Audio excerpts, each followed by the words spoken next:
Hello, everyone. Welcome to the internet. This is twitch.tv/help action needed. Or if you're watching it on YouTube, it's not that. It's youtube.com/help action needed. Congrats on finding it. You're here now. We're going to play some more Hellwhalers. What is Hellwhalers, you ask? It's a game where you're sinners in hell trying to make it to heaven by killing an evil whale and making it out. Why is Nate a static image on the screen? Because Nate's living his life right now. But we're hoping to have him with us later in the stream. And if he's not able to make it, hey, that's Nate. We're going to support him in his life choices because he's doing something really, really cool right now. And even though he can't hear us, you should all wish him luck because he's doing some really cool things. And send it to Nate.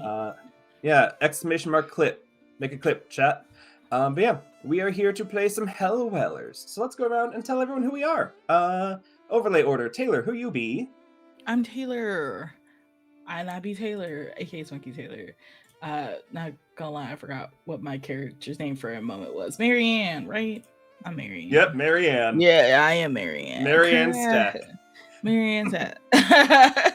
I'm a Black Variety content creator. She, her pronouns. So with Marianne. Marianne Stack is also she, her. Happy to be here. Nice. Yuri. Oh, hello, that's me. Hey everyone, my name is Yuri. That is Yuri, pronouns she, they. And I am playing the pious, whose name is Elena. Ooh. Spoopy lady And that's Jacob. done nothing wrong. She's really done nothing wrong. Yet. Yet. That's the key word. Yet. Yeah. Hi, I'm Jacob. You can find me on all the socials at JR Shore Lunch. I am playing the Weary, who goes by the name of Dr. Henry Osler. That's me. Nice. So last we left off was the maiden voyage of the Eden, a lovely ship that's not at all cursed, that has a lobster holding an olive branch as the figurehead, and from there it gets a lot more normal. It has vines etched into the side, many of them with thorns, a double-mounted golden antler set above the ship's captain door, and a ship's wheel that, if wielded by anyone other than the captain, causes their hands to bleed from spikes pointing out of it. It is also the home of our not-so-volunteered crew, who have been told if they are capable of killing the hell whale and pulsing its heart 3 times, that they may ascend to heaven, the spot that some of them believe they rightfully deserve, and the spot that some of them think maybe they deserve, but wish to get to anyway. On our first adventure, we set sail and we had a great day. Nothing bad happened, because we started with a gift from literal God, says Elena. We also then tried some fishing, and nobody helped, except for Marianne, and it was bad, and it taught them a lesson in friendship and camaraderie. After the break, we then had a little tiny storm. You know, it wasn't the blood of Jesus, because he's also eternally suffering, hanging from the top of hell, bleeding down on all of you. It was just regular rain, and it was fine. And then we got to the end of the night, and you all are ready to roll on the sick board, the sick bow board one more time. And that is where we are at. The end of your first full night on ship. And I'll put the board back on screen and ask you all what you would like to bet. I already have Nate's bet. I can let you know that Donnie is going to be betting all 4 of his souls in an act of sheer defiance of man and God and hubris, and he is betting on a double 2, 4, 3, or 5. So 2 2s, 2 3s, 2 4s, or 2 5s are what Donnie is choosing to bet all of his souls on. Marianne, you look terrified, so let's start with yours. No. I need a little bit more time, please. I want to look at the board. Thank you. No worries. Yuri, where's Elena gonna bet? Let's see. I will go ahead and bet 1 soul on a 1 and a 6. And 1 soul on the total being 9. 1 soul on the total being 11. So I'm betting 3 souls.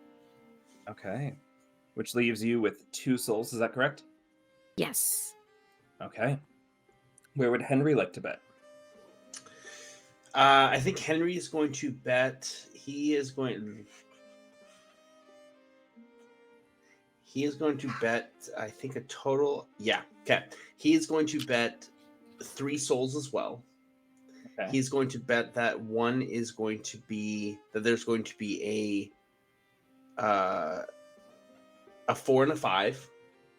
Okay.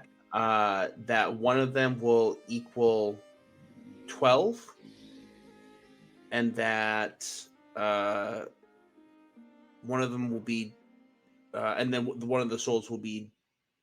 We're gonna say, going big, trip ones. Triple ones. Okay. Y'all crazy. Marianne. I know. Yeah, y'all a little wild. So in the white numbers, those are like the total of the whole dice. Yep. So like the 4 Okay. through 17, that's like you can put one there, and if you get a 4, you get 60 souls. That's crazy. Mm-hmm.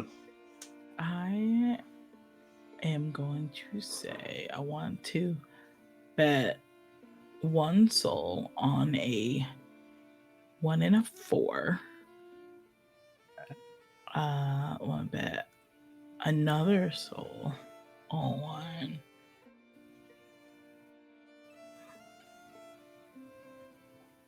What does it mean it was crossed out? Like the 9, 10, 11, 12.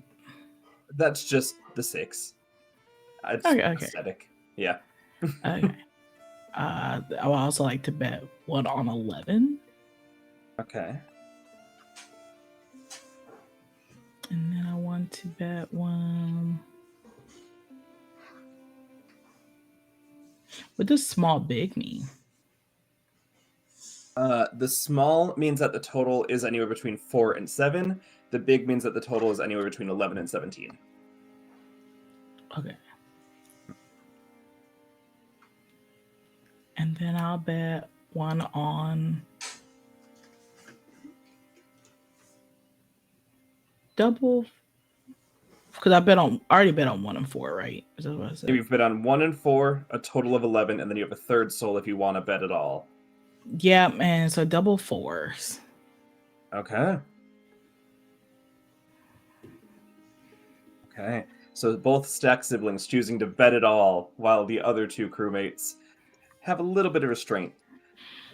So let's see how it goes.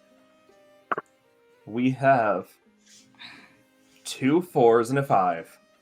The double 4 bet is going to pay off huge for you here. And 4 plus 4 is 8, plus 5 is 13. 13. So, But I did put 4 and 5, right? You did put 4 and 5. So, Donnie gets the payout for double 4s. Marianne gets the payout for double 4s. Elena gets nothing. God hates you And now. Henry gets the payout for a 4 and a 5. Which means that, Yuri, can you describe once again for our viewers at home what your souls look like as you place them onto the board? Yes, so Elena takes off this necklace, which is just this twine with human teeth woven through it, pulls the teeth out and sets them on the board on each of her bets, and just watches them essentially melt into the board and give nothing in return. Correct. Leaving you with only 2 teeth left on your chain of souls. But for the others, you have a much nicer return. Both siblings will get back 11 souls, so 12 total, because you get the 1 plus your 11. So 12 souls for both of the siblings, and then 7 souls for Henry. Which collectively is enough to pulse the Hellwhale's heart, if that's something you wanted to do right now. If I wanted to, you kind of have to. But it's something you can all do to pulse the Hellwhale's heart. But let's go ahead and allow you all a moment to just playing through the scene for a moment, because it's a very different return than the day prior, and I imagine some of your characters would have thoughts on that.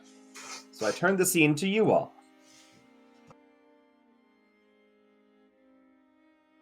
It would appear that your god does not smile favor upon you today. How unfortunate. Well, it is all part of his plan, so there must be a reason. I am How what's the word I'm looking for?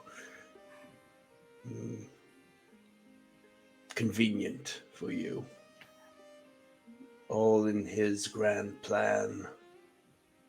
I'm sure you're the same individual that would say that mothers and children dying in wars were all part of his plan. One saying that the wicked are not punished as greatly as the good. the wicked are punished, or else this place would not exist. In And life, I mean. they get everything that's coming to them in death. In life, it is the time for us to choose. In life is where we decide where we will go after. He gives us time to make our own decisions, and some just choose wrong. And what does that say about your choices? I was loyal. I am dedicated. I will pass this test. He is testing me, and I will become one of his greatest. Stand next to him like few others have before. Or Again, else the test would not be so great. I do not call this suffering convenient, but you can see it however you wish.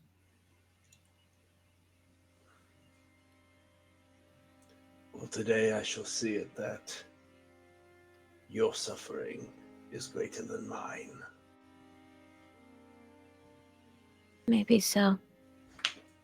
And he's Then going to pick up his pile of hearts and put them into his bag and turn away from the board.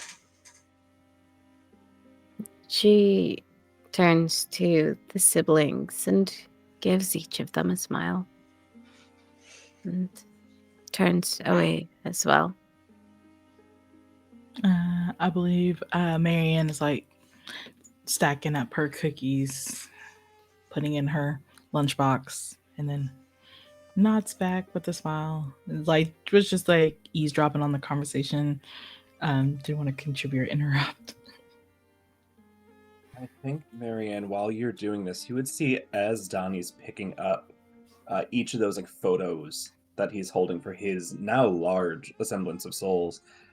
They all seem to have that same mark on the back of them that got on the ship's floorboard when he expressed dissatisfaction towards Elena. And he just gets a little bit of a cough. We're going to mark one letter of claimed, as an illness is starting to spread throughout the ship. Man, he's not even here. He's already causing shit. I know. I was like, dang. Hey.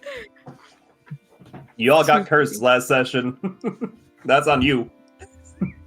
Yeah. No, on Donnie. It's on Donnie, yeah. And he goes to bed early to try and recover himself a bit. Yeah, I think Marianne would clock that cough, and like I believe she'd been noticing that he's been studying a lot. So not she doesn't know for what, but I think she's gonna snoop around Donnie and see the stuff that he's been studying. to see if she can continue on the study while he's asleep. Be a Yeah. little nosy. Yeah. I think you would also know that Elena was also studying. He wouldn't share his findings with her, but they were both studying. So if you wanted to have a conversation there, you could, and it wouldn't be out of place. Okay. Anything else people want to do before bed?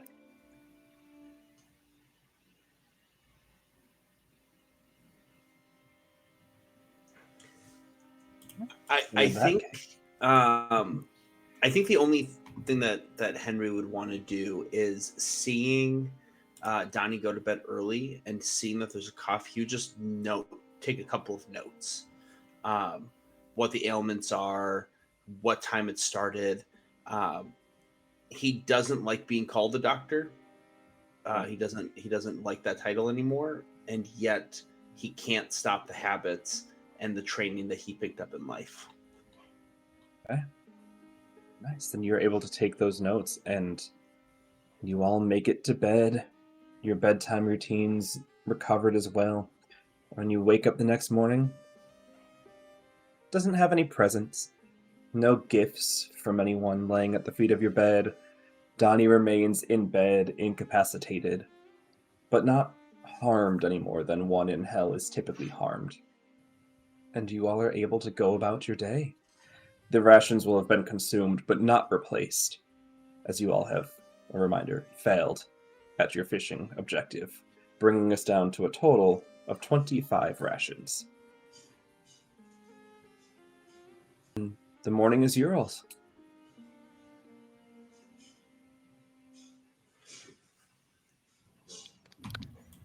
Like,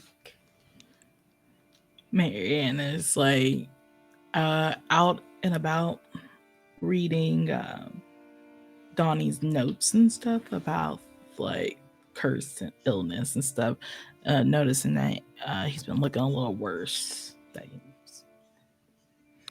You have to do.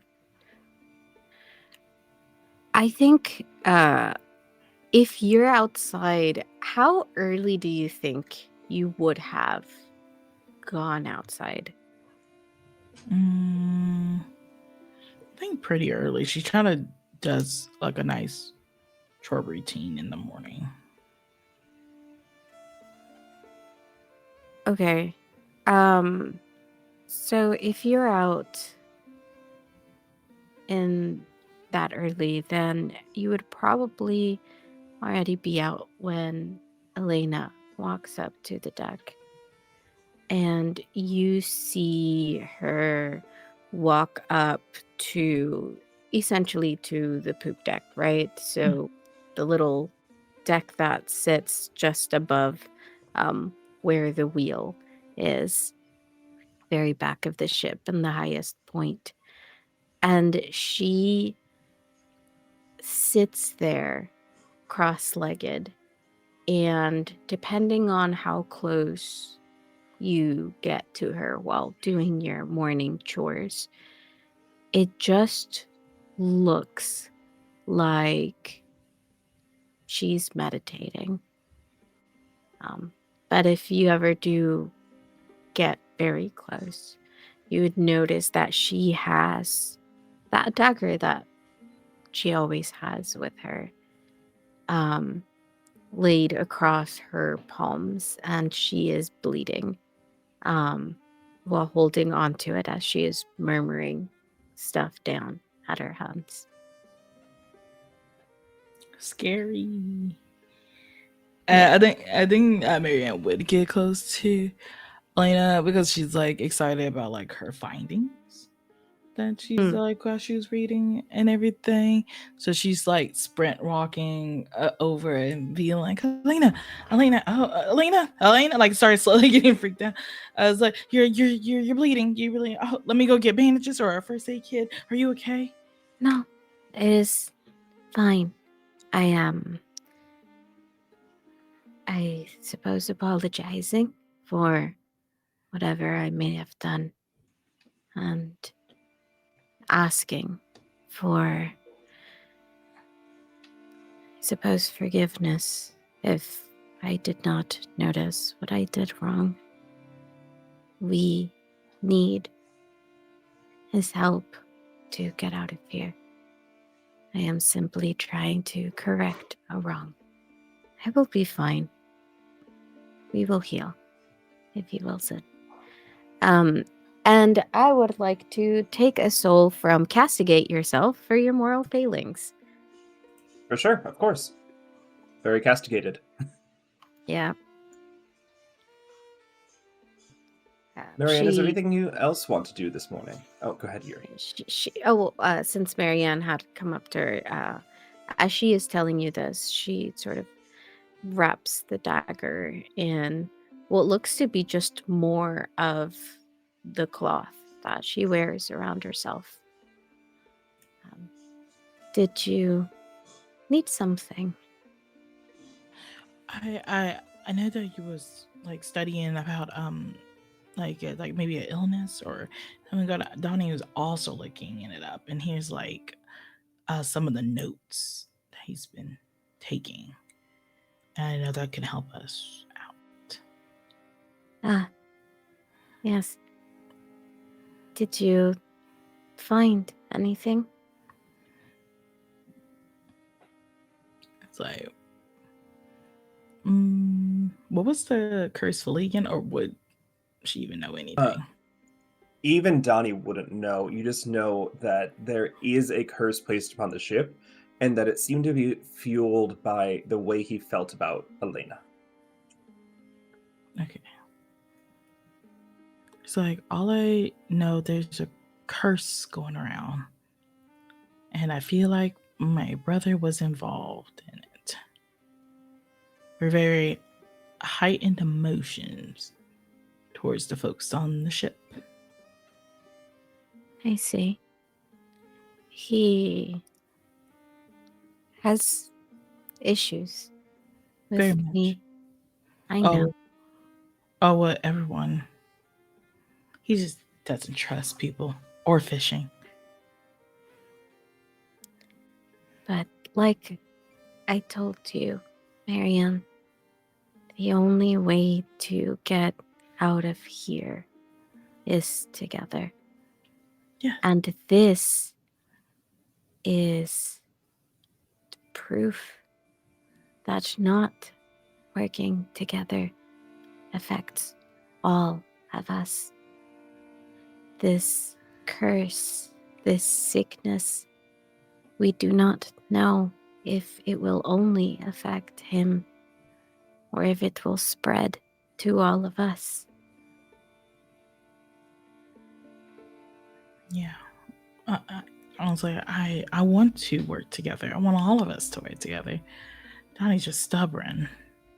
But I can try to talk to him. We'll start off with the curse, and then we try to get rid of that, and that should build more trust. Trust? I do not think so, but a working relationship, maybe. I was like, yeah, whatever you want to call it. I was like, I think trust is like a more uniform term with it all. And I'm trying to convince them that like we need each other to get out of here. As like sometimes part of me is like, does he even really want to get out of here? There are some of us who wholly believe the punishment we receive is warranted. I do not think he is the only one to think that maybe they do belong here after all.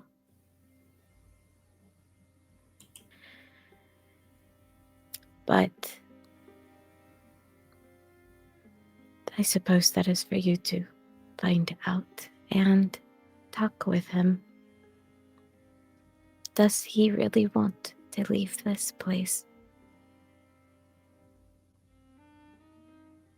He's just I know you do. Yeah.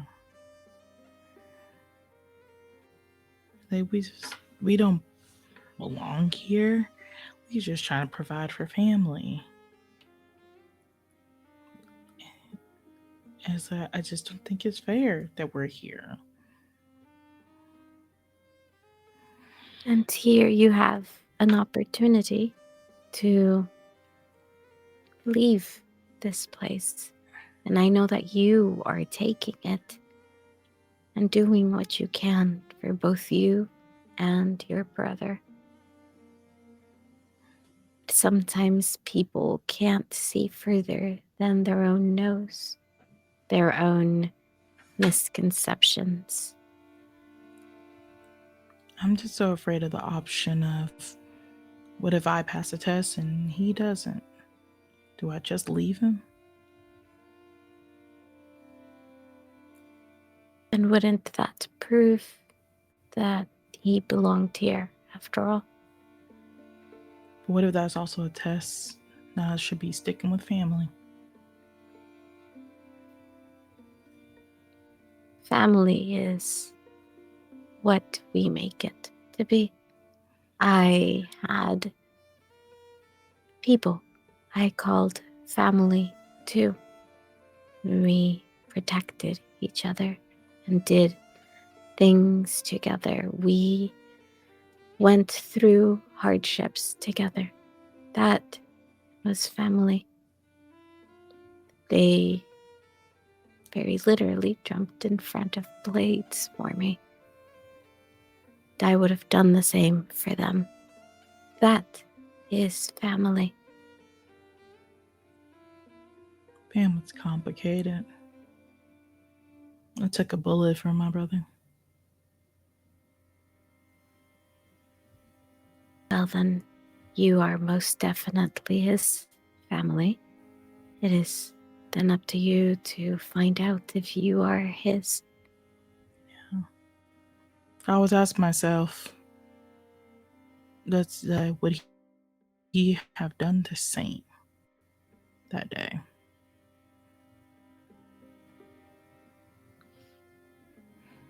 Sometimes the truth is more painful knowing than not. And sometimes we need to hear it anyways to move forward. But let's hope that the situation he finds himself in now serves a bit to spur him forward as well. Yes? Yeah. I agree. What else you got going on this morning besides meditation? Of a sort. We do not have anyone to sacrifice for any wrongs I may have done, and I firmly believe I need all of you intact to get out of here. And so I offered up my own blood and hope that that is enough. If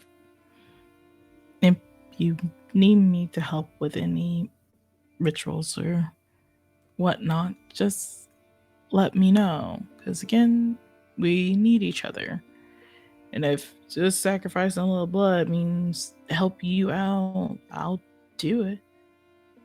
She smiles.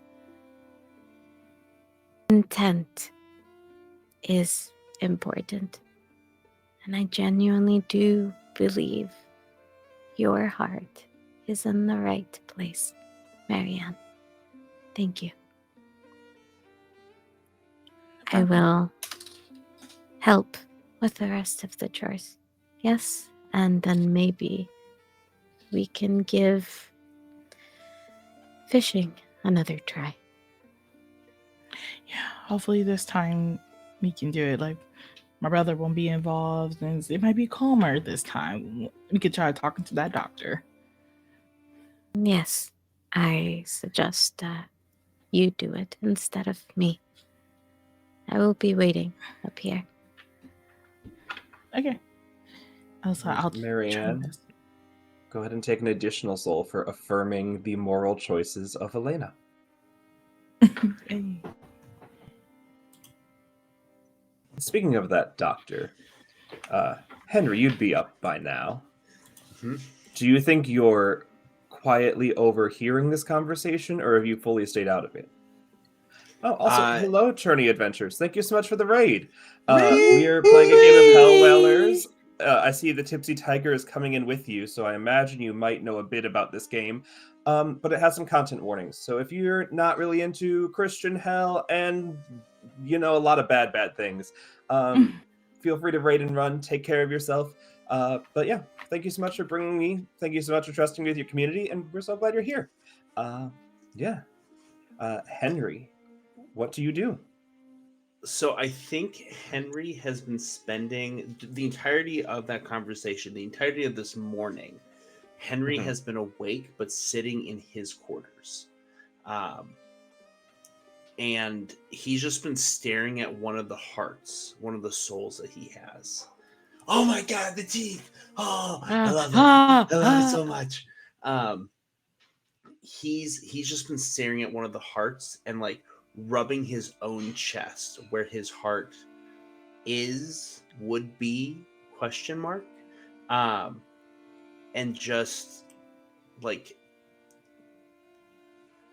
analyzing it from a medical standpoint of, okay, here's this chamber, and these parts, these connect here, and this is this, and every time he does, he's like, that's not who I am anymore. Stop it. You left that behind. You did not want. Stop it. But every time he does, he's like, anytime he closes his eyes, he sees himself in the operating room, and he flashes them open. I don't want to be there. And he quickly grabs the heart, puts it back in the bag, and goes upstairs. Please don't show me those. I will do what is asked. Just please don't make me go there. Please. As he starts making his way up to the deck, I don't know if Marianne was planning to come down or if she was also up, but Yeah, I think they probably like meet in the middle, like maybe bump into each other. Doctor. Apologies. Henry, please. Sorry. Yeah, Henry, sorry. It's all right. What can I do for you, Marianne? I was like, you okay? You look like you've seen a ghost.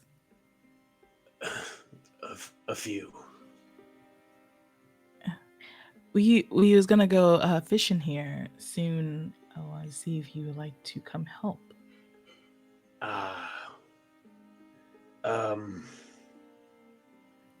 Please don't say no. We all need each other. We saw what happened yesterday, and right now I think the ship is also cursed because we're not working together. And I feel like the only way to like cure that if we change that, and if that means all of us helping each other with the fishing, I think that's a sacrifice that we can make.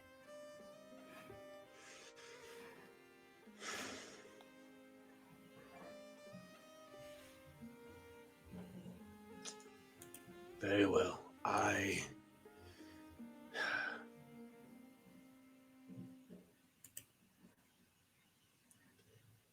You are. I must say, coming from you holds a lot more weight and logic than coming from her. Elena? Yes. She can be a much sometimes, but if you just sit down and get to know her, she's just like the rest of us. Just want to get off this boat. I think that's where she and I probably differ. She believes that she deserves to walk through the gate of St. Peter, that she deserves to find absolution with her God. I know this is where I belong. You, She's- however, I don't know where you belong. Guess that's just me and God needs to know. I was like, And so I for that, I will help you. I will help you because so far I wonder if maybe you were sent here by... I don't want to say accident, for we've all made choices in our lives, but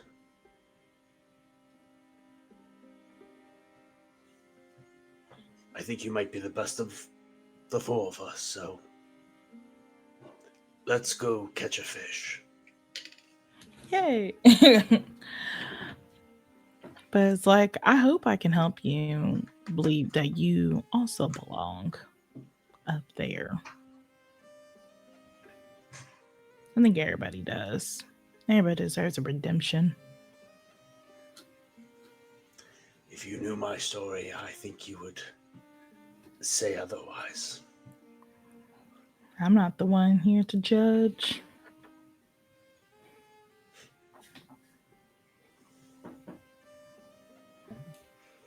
You all are reunited in a way.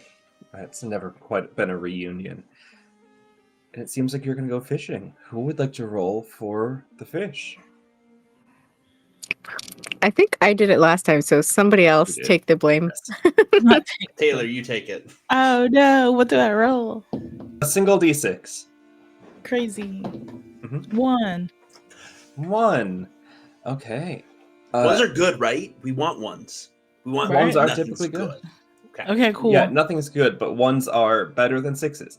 Yeah, you cast your net out very much in the way that Elena taught you yesterday and feel something catch.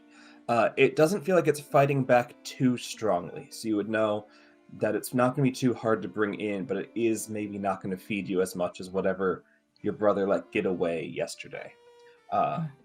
But you feel something. Same as any other knot, you spend souls to bring it back. So what would you like to do to start reeling in this fish?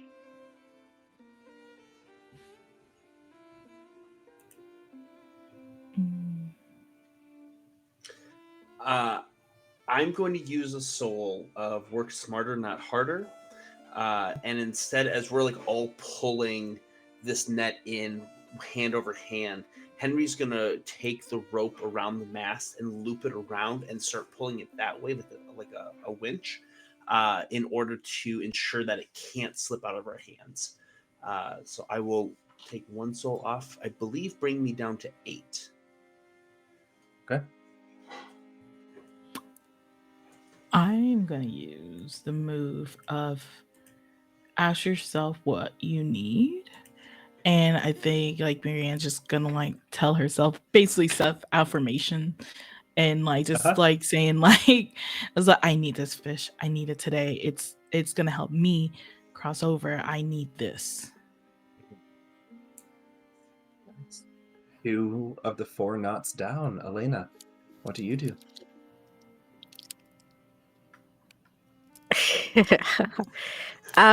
You giggling, Yuri? No. Are you about to stab us? I'm ready. I'm ready.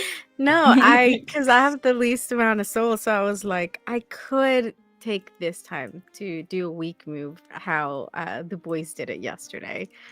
But Good. I really don't think that after castigating herself and then this talk she had with Marianne, I don't think she would. So, oh well. I guess nobody gets stabbed right now. And yeah, so I'll go ahead and use a strong move as well. Ask myself what is right. And she did think about it, seeing the doctor actually help. She thought about doing what he did and walking away and looking him in the eyes the entire time she left. But she asks herself, what is right? And the right thing to do is to help. She said it herself, and she spilled blood this morning over it, and she cannot, I suppose, displease him further in her mind, and so she helps. And she pulls on that rope as well. I go down to 2 souls. You sound so EFT. disappointed. HP covered. Let's see what the fish does. A 4. A day of 4s. Who would be reaching closest down to the fish? Probably Marianne would be the And- closest. Yeah, I think I'm. So, Marianne, as you reach, almost getting it overboard, you see it's not a large fish. It's a small devil snapper. It could feed maybe 2 people. So you're recouping something, but it's not a lot. Its tail, in an effort to turn and try and get out, swings up and hits you across the arm. Doesn't hurt, but it's annoying. We go back to you. Yeah, slimy, wet, Yeah, wet. gross. Not even Well, wet, nothing- oily, because this is just an Yeah. ichor ocean that you're all in. It would be a Ugh. kindness to make it water, but instead it's just muck and oil dredged up from beneath all of you. Yeah. Yeah, I think as the fish just like slaps her for a moment, she sees this moment of opportunity as one of my moves and worry about consequences later. As she just wants to grab the fish and try to brain that bitch over it. She's like, nope, he has to go in. We're not missing another day. And I will lose 1 soul for that. Nice. And you're able to bring it in, bringing your rations up to 27 as you collectively reel in your first fish. Yeah. And in your moment of unity and celebration, how many souls does each person have? 8. 2. 12. So as you all are united for the first time, you see the captain walk out. Well, seems you got enough. Let's pulse. And he opens a small wooden box, and inside of it is, when you see it, it hurts your head, because it's incomprehensible. The amount of evil is inside of this organ. But you see a living, beating heart. The heart of the Hellwhale that you all are hoping to summon. And he invites you up to it to collectively offer 20 souls for it to consume, to send out the first pulse that would let it come to you, not like it did yesterday in a threatening manner, but in a way that would allow you all to potentially confront it.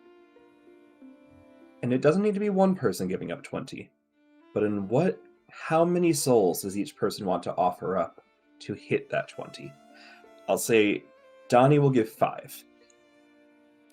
Okay. Elena brings out her ritual dagger and slices across her palm, putting both of her remaining teeth into her hand, covering them in blood before dropping all of her souls into the box. As they go into the box, they don't melt the same way they do on the devil's board you've been using, but the wood itself here seems to recoil as though it's not meant to hold something this pure, and the heart just slowly rolls itself over, moving of its own volition, consuming the teeth you put in front, and then rolling back. And you just hear a very low thumb come from it as the captain starts chanting, "You need to go faster, it will come for you now. Who else is next?" Okay, so we have 7 in right now. Yeah, I was gonna ask like how many souls you have left. I have 8 left, so Do you want to do 637? yeah, that sounds good. So Henry is going to pull out one heart after another, and each time that he does, it places it in almost uncontrollably. He just starts saying like right atrium, septum, right ventricle, left ventricle, mitral valve. Stop it! Stop it! Stop it! And as he puts his 6 in. And each time you place a heart, it seems dwarfed by the whale heart in front of you. It's not large like a whale's heart should be, but it seems to just, as it's eating these hearts by itself, shrinking them down, showing how useless, infantile, worthless every human soul is, as this creature of hell compares it to themselves and consumes them. And Marianne, you're left. And then, Marianne will bring out her stack of cookies. And then she starts putting it in 7. Nice. Causing Same that thing. heart to race. Yeah.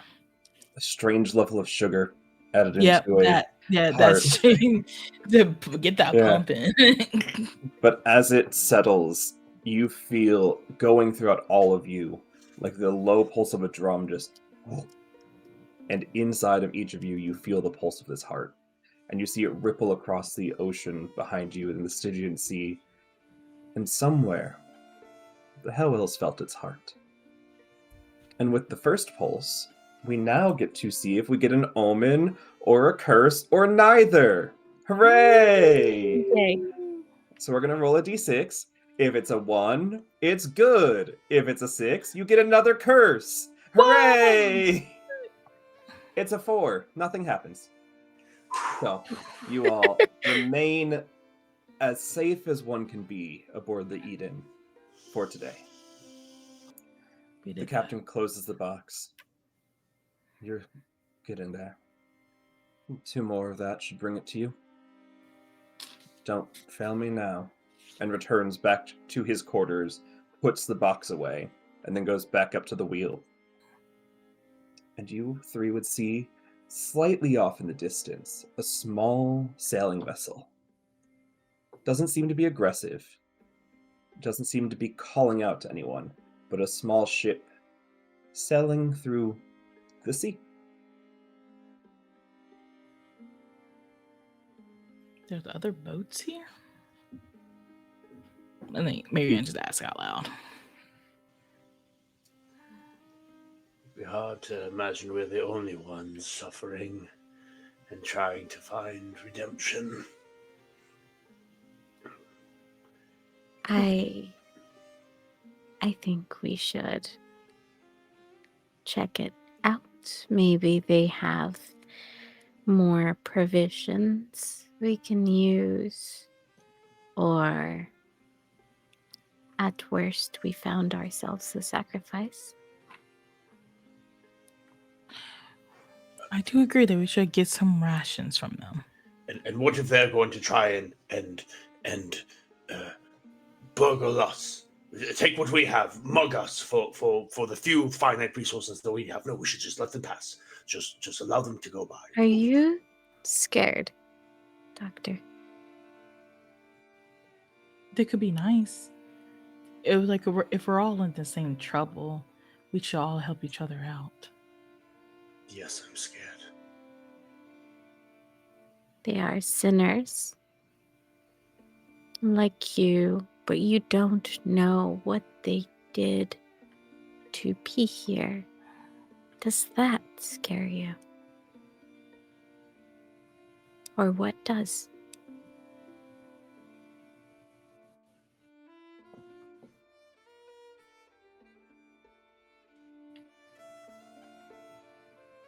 No.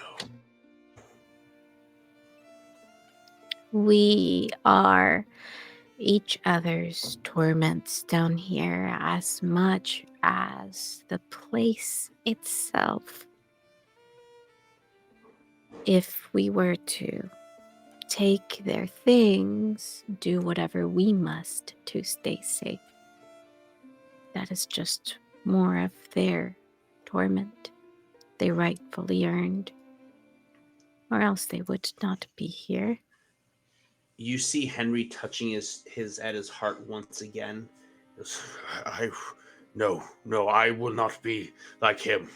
That is. If you think it is wise to meet with someone to inquire about this other vessel, then fine. But no taking. We are not muggers. No, we are much worse than that.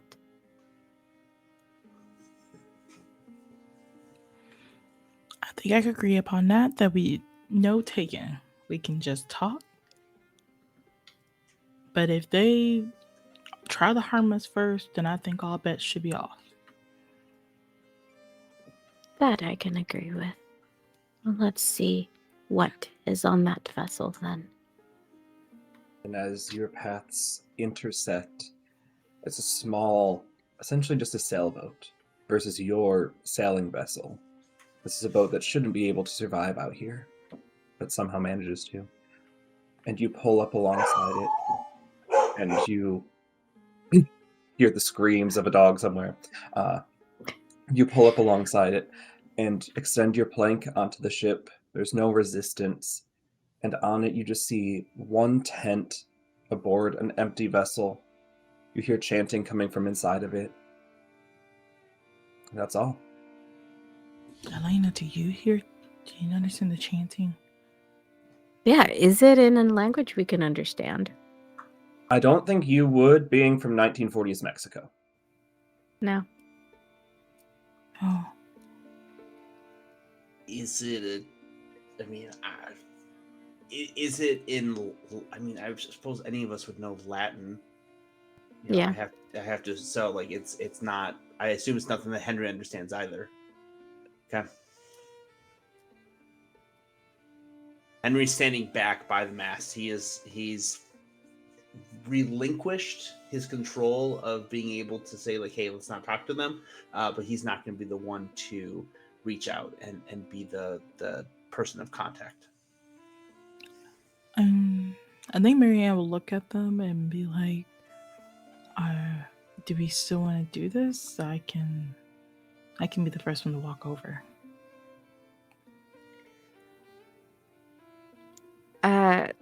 Elena looks around the vessel. Besides this sort of little propped up tent with the chanting from the inside, is there anything else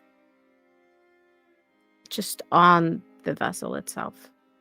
As you're looking specifically for things, I think you would notice, you especially, small, like, etched in, very similar to your vines, like symbols of tales from people of the Bible and heroes that gave their favor to God and people that were his chosen and his favorite, and just the stories of those biblical figures.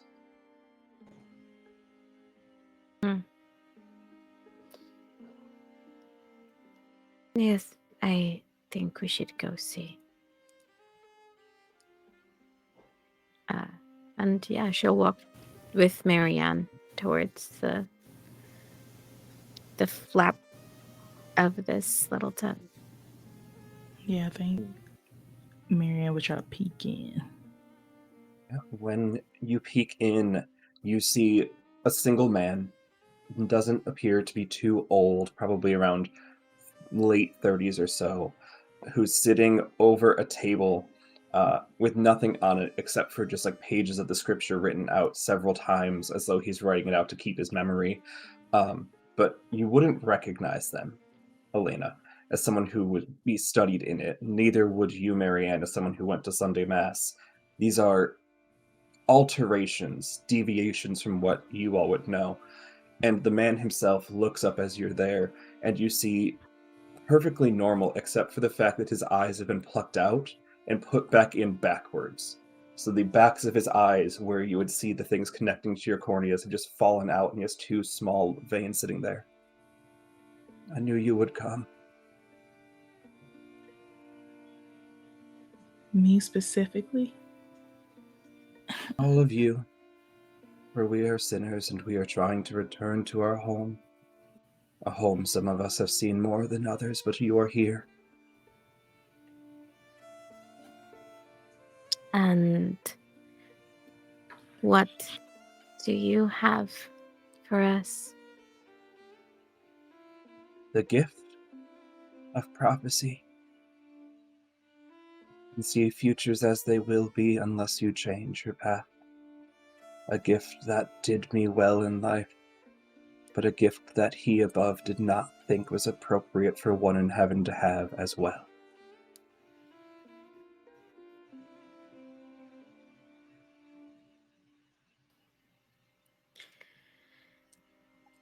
And now you are here instead of heaven to aid us. Why? Is it not our divine service to do his name's will, and to teach those who have wronged the path to righteousness, should they one day be redeemed enough to walk it? And that you are right. So, holy man, what is this prophecy you speak of? Do you intend to share with the one cowering on your ship, or will he stay behind for the revelations? I think he has made his choice. But if I am correct, and it does involve all of us to leave, then he will hear it from us. Well, open your mind to my words and hear them true, and you will see your fate. It is preventable, but it is certain. And you see, as he looks up from the pages, the whole tent that you're in shifts as well to a spot that just seems to be internally dark. Nothing seems to be there, but you both recognize aspects of yourself in this dark and realize that it's your essence divided into the oily muck of the Stygian Sea, and that you've been pulled apart, and that you have not found heaven. You have not found justice or righteousness or redemption. You have been cast to a point that your cells were torn apart until they're nothing more than dust, in the hope somebody else may find them one day. This goes for all on your ship, for it is spoken, and so for it shall be.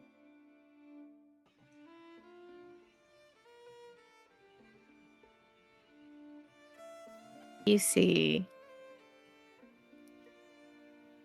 Elena, who was having a conversation essentially with this man, looking and I think being for the first time at a loss for words.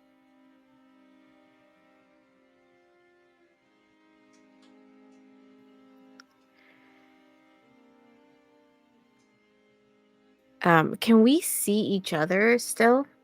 Mhm.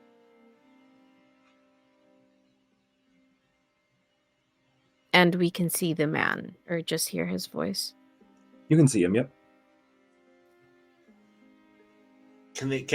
Am I seeing from the ship, has anything changed of his little vessel? Okay, cool.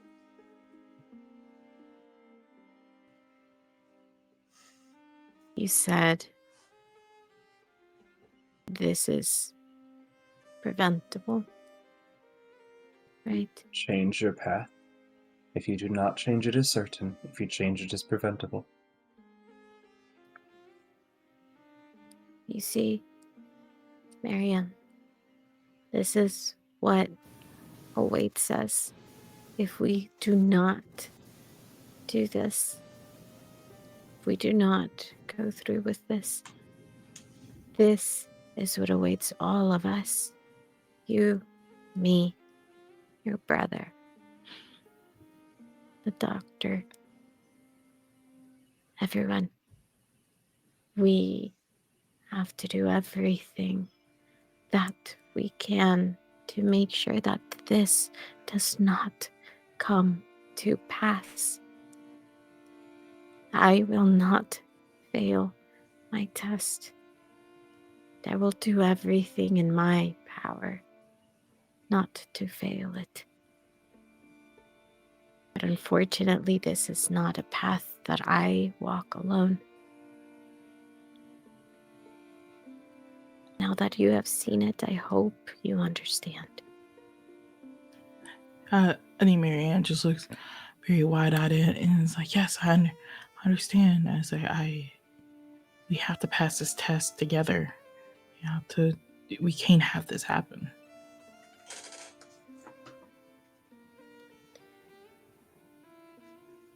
If we brought the doctor here, would you show him this as well? Yes. If he were to accept it, if he chose to listen to the good book and walk with faith and not his sight, following his heart, not his eyes, he could see as well. I don't think that'd be good for Henry. I think he needs to see.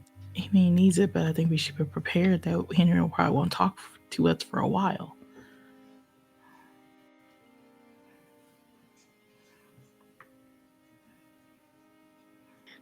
Let's go for him. I can talk to him. Do you want to stay here and I go get him? I know he's on edge around you, Elena, and if we want to convince him to come over, maybe I should talk to him again. Very well. I think Marianne will leave off the little small boat to find Henry. Henry's still on the deck. He's like now sitting.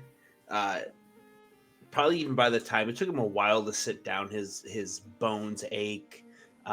He's not a young man, but he's kind of sitting towards the ground on a little crate. His back pressed against the mast. So are they? Do they have resources or guidance for our voyage? Or they do have guidance, but they want to make sure all of us hears and see the guidance themselves.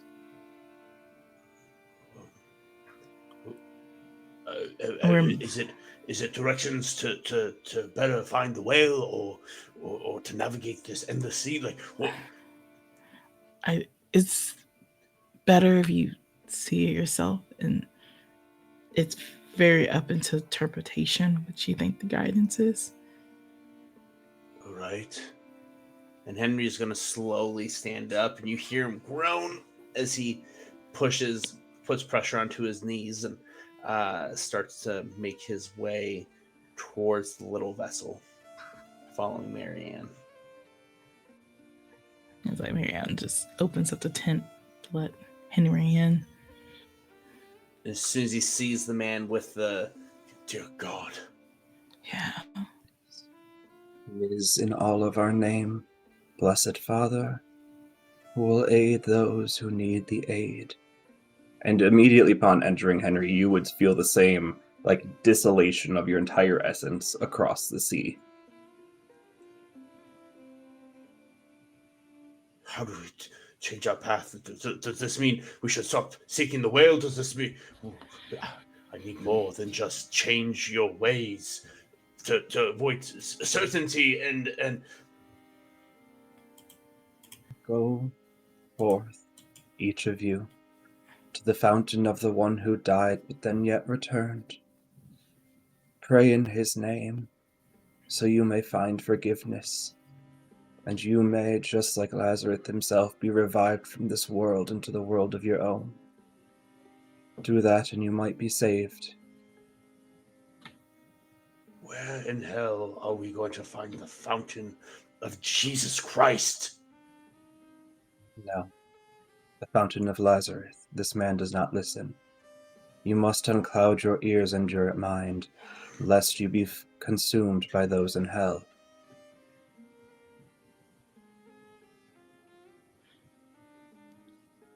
So how do we find it? Walk with not your mind, but with faith.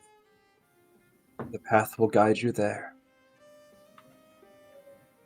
You navigated the rocks, no? Yeah. You We can did. navigate there.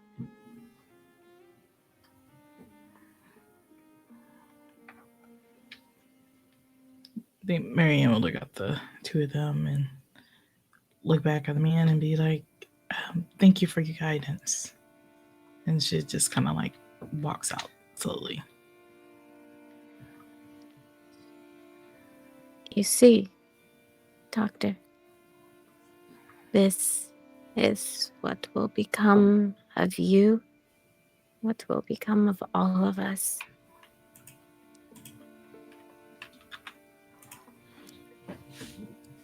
Unless you manage to kill that wretched whale.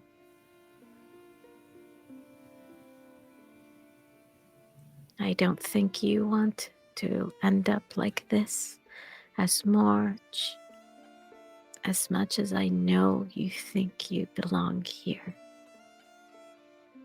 I know you don't want this.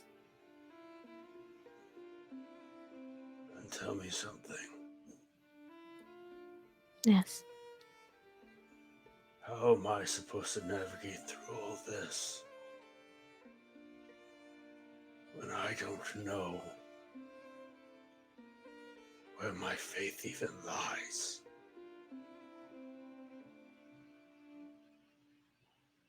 How am I supposed to move forward without using my eyes but my heart? Listen once more to the book. For he has told you, you cannot see his face, and yet man will see him and live.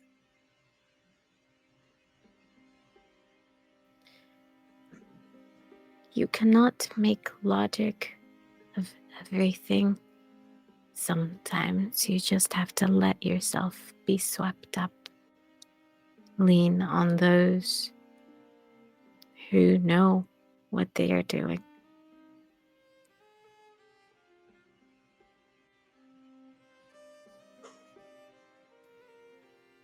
I don't know how.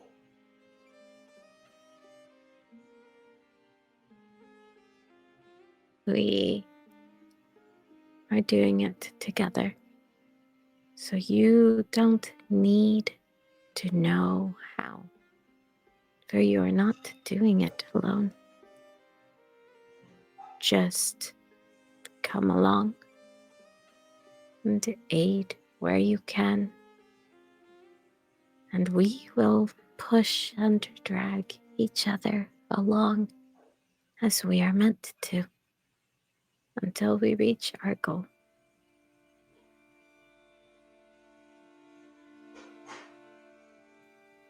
Very well. Very well. And without another word, without thanking this prophet, Henry turns and you see him taking off his glasses and wiping away tears that have been flowing down freely, both from the shock, both from being almost forced to relinquish control, from having someone he doesn't trust basically be like, you need to trust me, and it all making sense, and him not knowing what to do with any of it. And he just makes his way back onto the Eden. Thank you. As you, I imagine, are the last to leave, Elena. As you're like leaving, he looks to you. If you are not cast into the sea, please tell the man at the gates his servant Daniel would like to come home. You have done us a service, helping us in our voyage. That will not be forgotten. She Oh, walks well. out. With that, you will have a calm calm rest of the day. We'll go to a break, and after break, do a nice another little day in hell. We'll see you on the other side, chat. Bye.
Hello, everyone.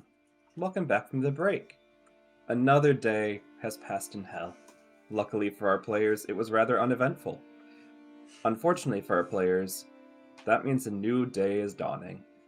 And as you step onto the ship, there's a weird feeling of uncertainty, knowing that your fate is both sealed and unsealed. And it's broken for a second, as the heavens open up for their daily reminder of your failures in this place you will never reach. And as they do, the Devil's Board is brought out once more, the Sickbo board placed in front of you, and you all get to bet. So, where would you like to place your souls? We'll start with Henry this time. So Henry's going to put. He's got 4 souls right now. He's going to put 3. He's going to bet 3. Okay. He's going to do 1 on the over, 1 on the under, and then he's going to I don't think he consciously makes this decision, but seeing the man with his eyes turned outward, he's going to pick double snake eyes. Okay. And by over and under, you mean small and big? Correct. Okay. So small, big, and 2 1s. Okay. Who would like to go next?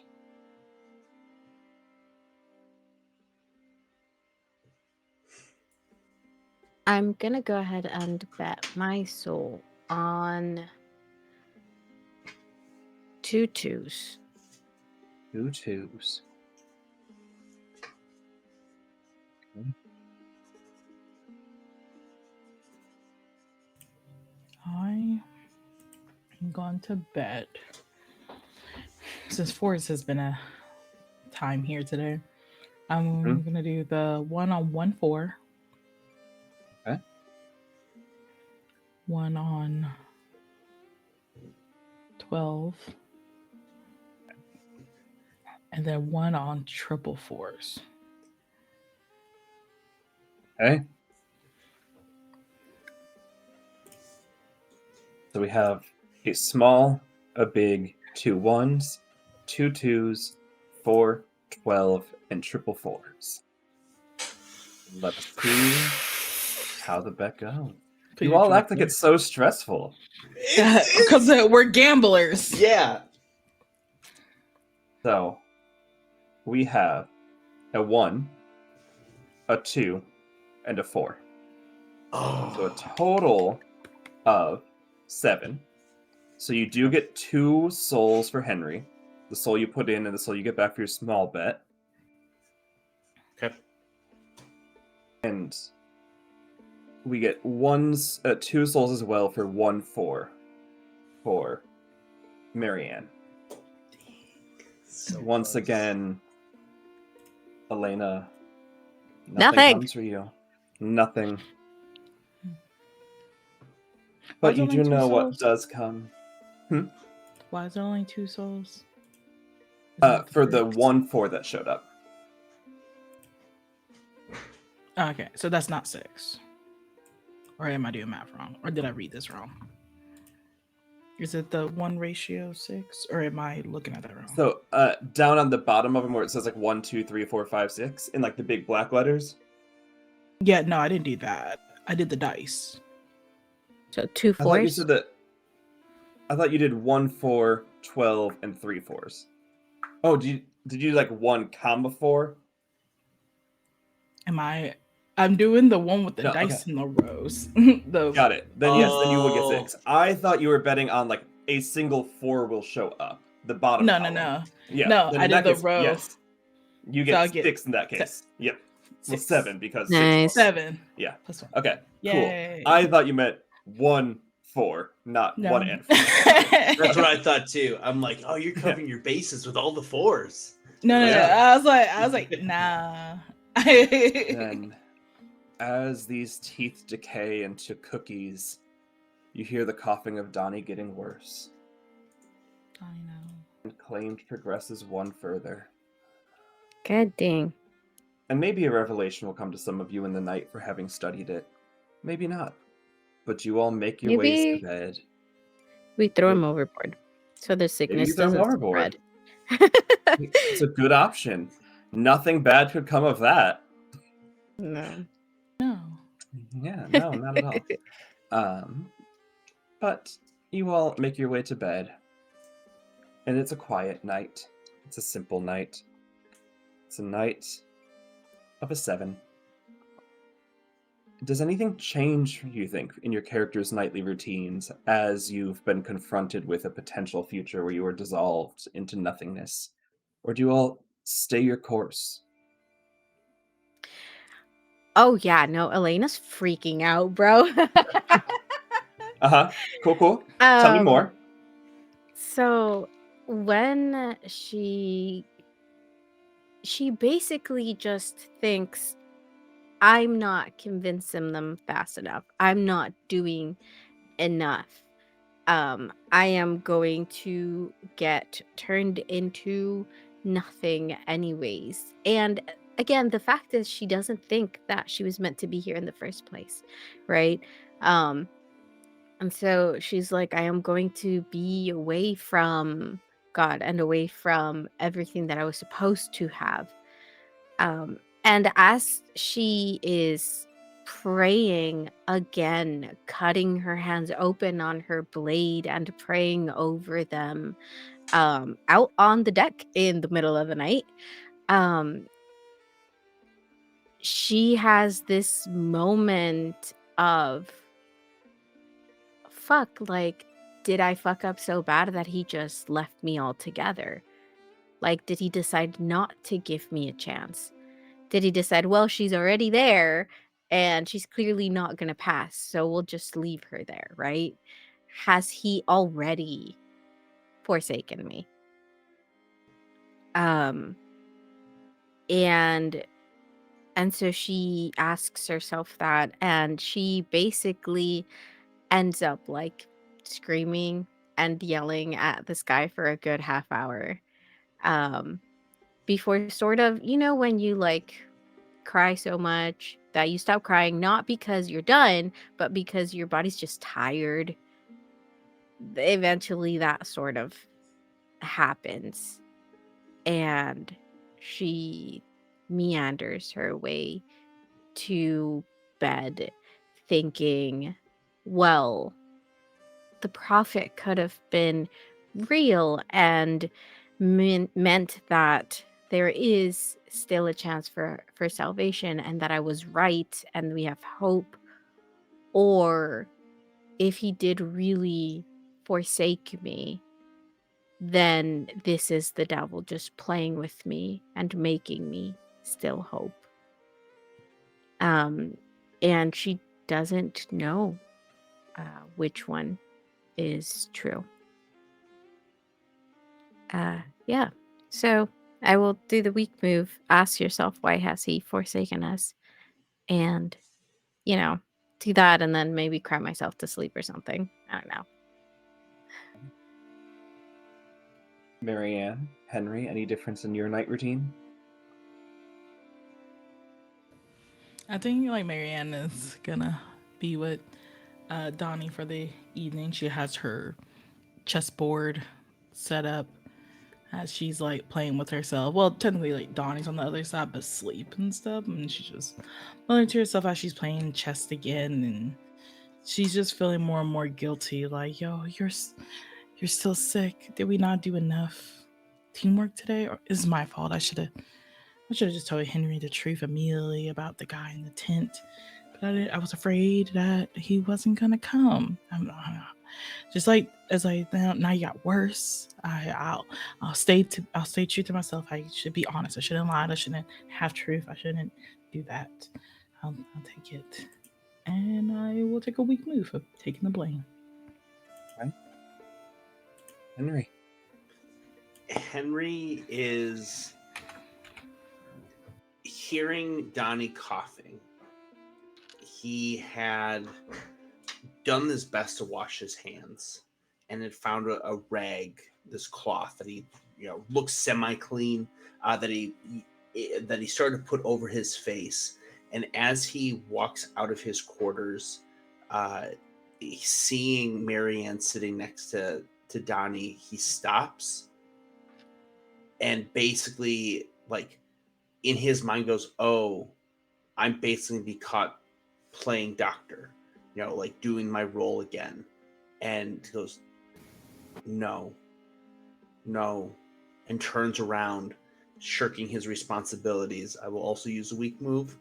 But as he walks back into his room, instead of walking into his room, pushing the door is the room he walks into is that of an operating room, a very similar one that he has been in since being in hell many times.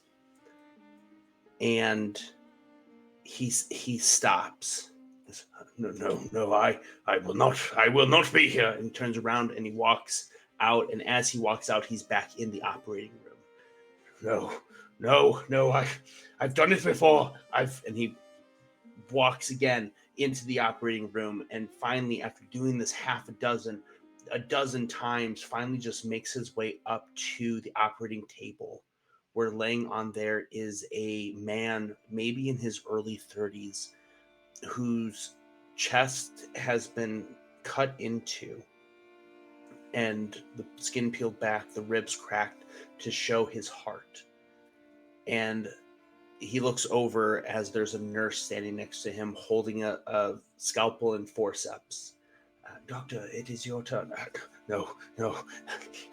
I've done it before. I've killed him. All right. I've saved him. I've done everything that I could that I didn't do that day. I shouldn't have. I'm sorry. I shouldn't have walked away from you. You were so. It would have been you, and then another, and then another, and then another, and they would have kept dying. There was nothing I could have done. No matter how hard I tried, you all die. And as he looks at his hands, they're covered in blood. As he's seeing in this moment that has the blood of this man on his hands. He goes, I'm sorry, I had an oath. I couldn't, I'm sorry. And he collapses to the ground, sobbing, and falls asleep as best as he can. And the morning comes and you're still in your operating room. Marianne, you're the only one that made it to bed, as Elena's still prostrated on the front of the ship.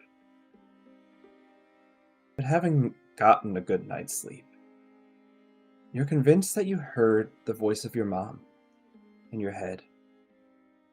And you have a thought about that time when, as kids, you and Donnie and a couple of your other siblings were a little sick. And just the reminder from her, like, come on, honey, you gotta eat your oranges and apples and it'll kick it right out of you. I think it was like,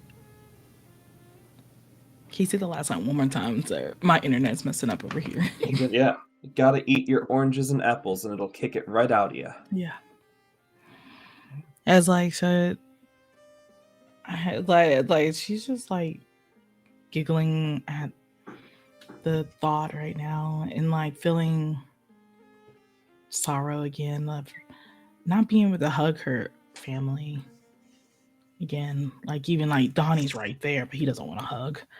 Just missing the motherly touch and stuff, and she's just trying to live in this memory just a little bit longer.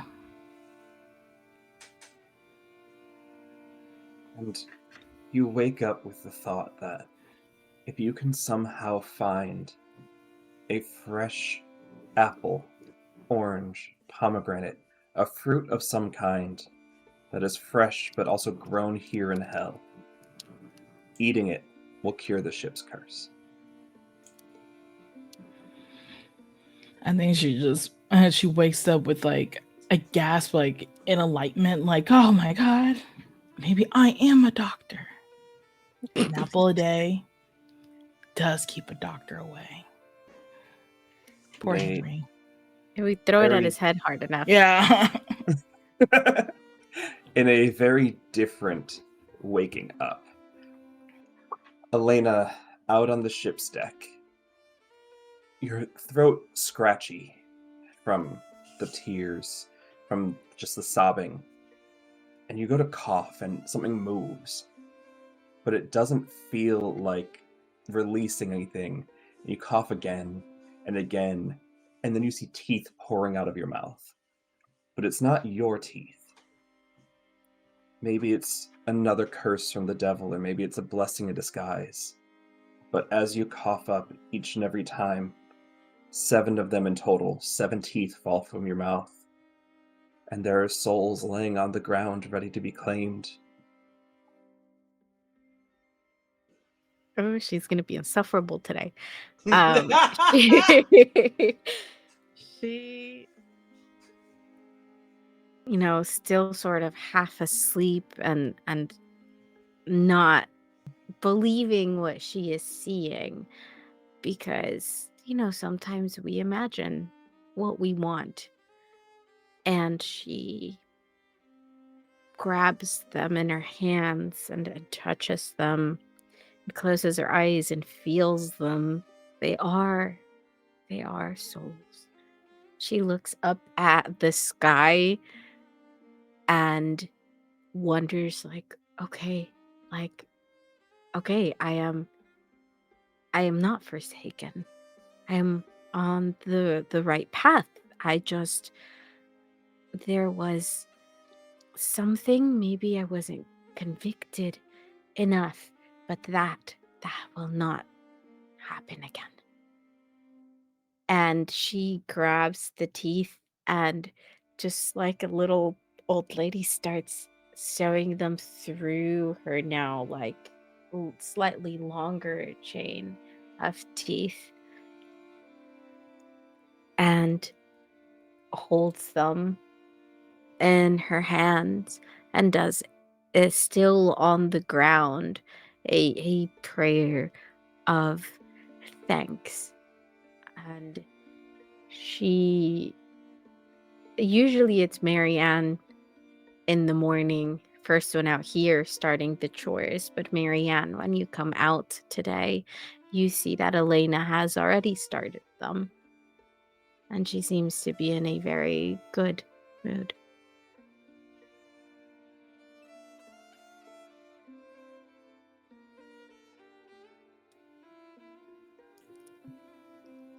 You would also notice that the gentle rocking, and this is something all of you would notice, that you've been experiencing seems to have let up as you're in shallower water now. Islands. So your course has been changed and you're potentially finding somewhere that can benefit all of you. In order to do that, you would need to be brave enough to explore, to head out, to find your own fates. And as we saw yesterday, some people are still navigating with fear in their heart. So it'll be interesting to see who chooses to do it. You still have 10 supplies, you still have 20 weapons, and you are down to 22 rations of food. How would you all start your day? I was gonna say, I think Marianne would try to search for everyone, just running around, almost like childlike, being like, guys, guys, I had an epiphany. Anyone around? I mean, I'm on the deck, yeah. Yeah, that's how Marianne runs up to them, and it's just like, I know how to lift the curse. Oh, how did the answer come to you? My mom. Your mother is here. Not here, but I feel like it was God letting my mom speak to me and give us a chance. Since we did so much good yesterday and we worked as a team, we are rewarded. I see. That sounds great. We did do well yesterday. Look, and she lifts up her string for you to see.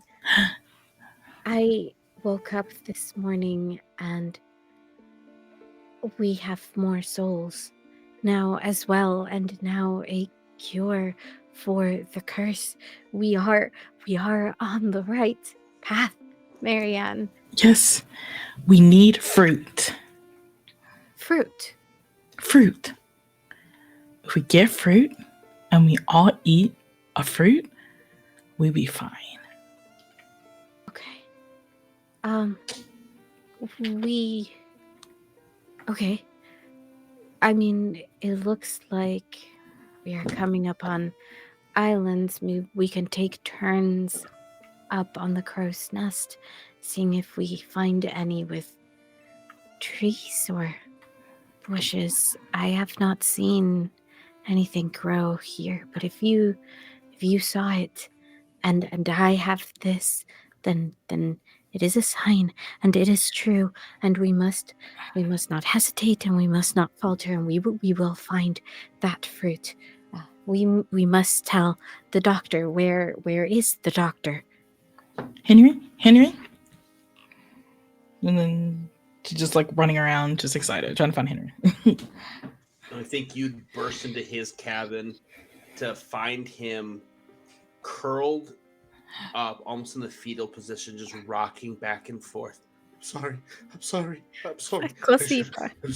I should have done Henry. more. Henry. Henry. It's just me. It's Marianne. Are you here with us? He holds out a hand, and like goes, I don't want to get blood on you. His hand is completely clear of anything.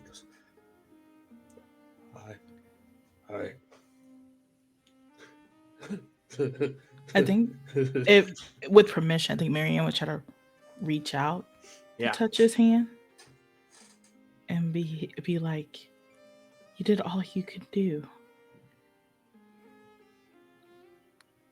I left him You on the table. I left my patient to die. I was just so tired. You did all you can do. You did. They overworked you, and that's just society's fault. That's not an excuse! Yeah, I think she just like flinches back a little bit.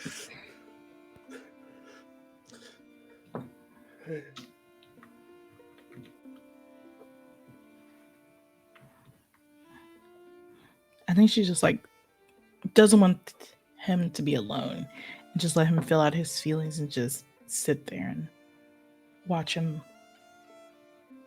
just to show support. I think he would sit there for probably close to an hour.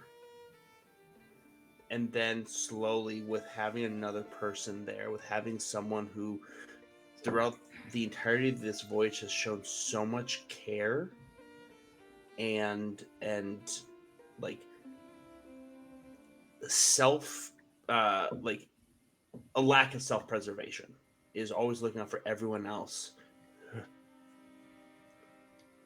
Marianne, where are we?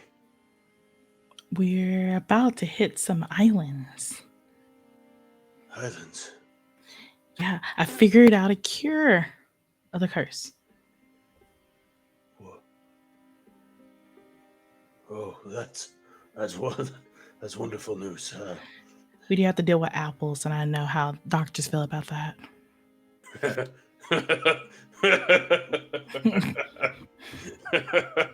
That is fair. Yes. Well,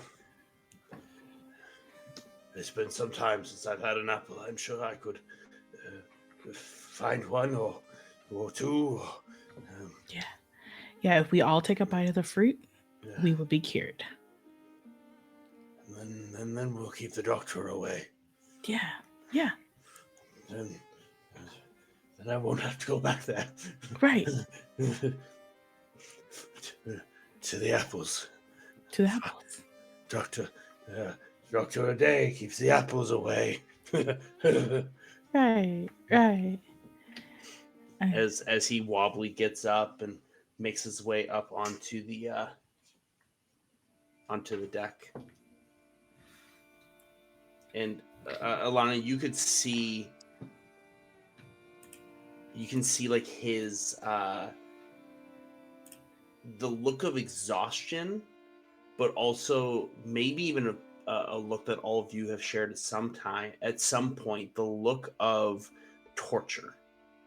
Like he has just been through the ringer, and it's just we are for apples. The bundles.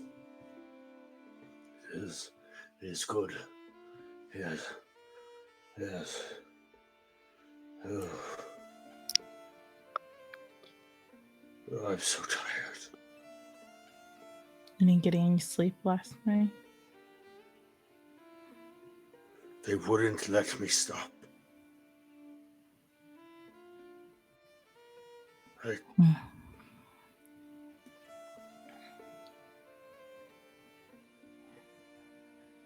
How I couldn't about stop it. you rest here on the deck, and then we'll take care of it. We'll go grab the fruit. It shouldn't be that bad to go on an island, grab a couple of apples, and bring it back here, right? Well, first of all, take a soul for reminding me to rest.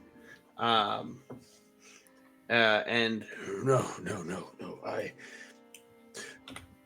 We must change our course. If we do not change our course, then into the water we shall not go. We will change our course. Yes. We will venture out together. We're not. And I'm also going to use the weak move of overexert myself by pushing myself through this frenzy that I have, this brain fog and exhaustion and tortured soul that I am suffering through. And let's do our morning soul check-ins. How many do we each have? I'm at 8. 12. 5. And when you come up to the deck, you would notice, at least you, Marianne, that Elena isn't where you left her. And after a couple of minutes and you talking to the doctor and having him sit down and then him being like, no, we're all going out there, you hear noise above you. And you would see Elena climbing down from the crow's nest, having noticed that you are both now here on the deck of the ship. All right.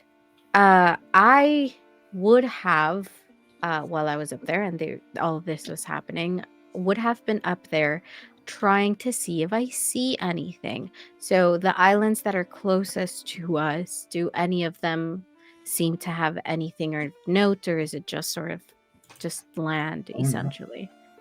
The first one closest to you is very inhabited. It has a lot of traction on it. It has what seems to be an entire encampment of people on there. Has lots of trees. None of them seem to be bearing fresh or lively produce. But it seems like this island is here and has served whoever lives on it.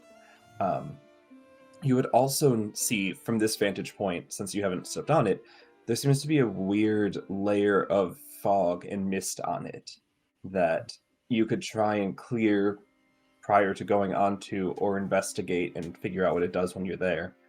But there is a layer of haze across the entire island. The one that is full of people. Yeah, so I come down from the crow's nest see Marianne and the doctor. Good.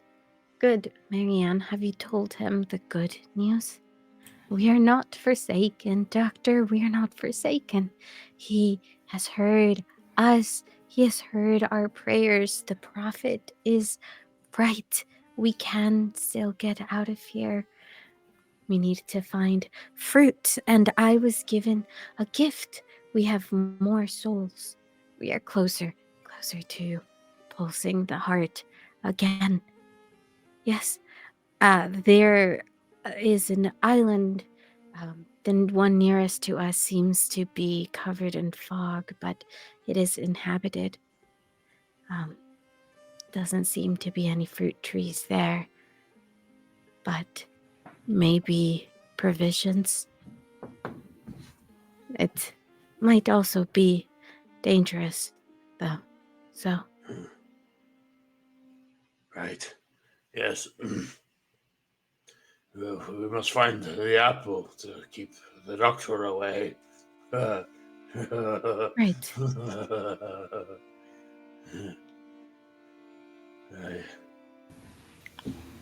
We need to find the fruit fast. Marianne would whisper to Elena. Okay. Yes. Do you think if we... Very well.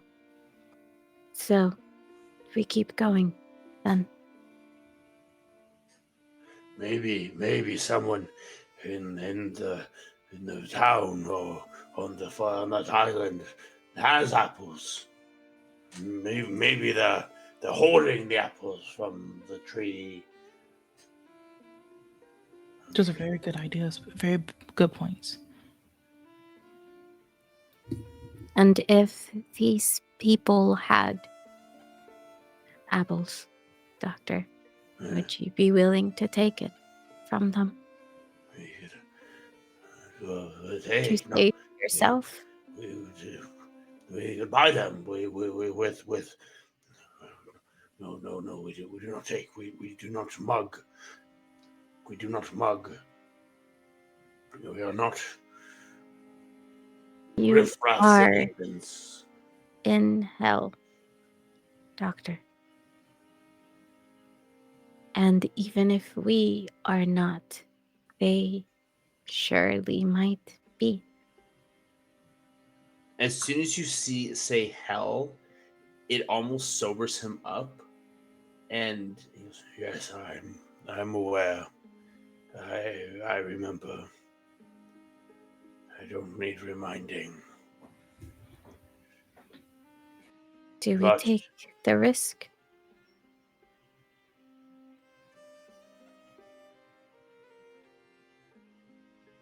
if we must change our course, then perhaps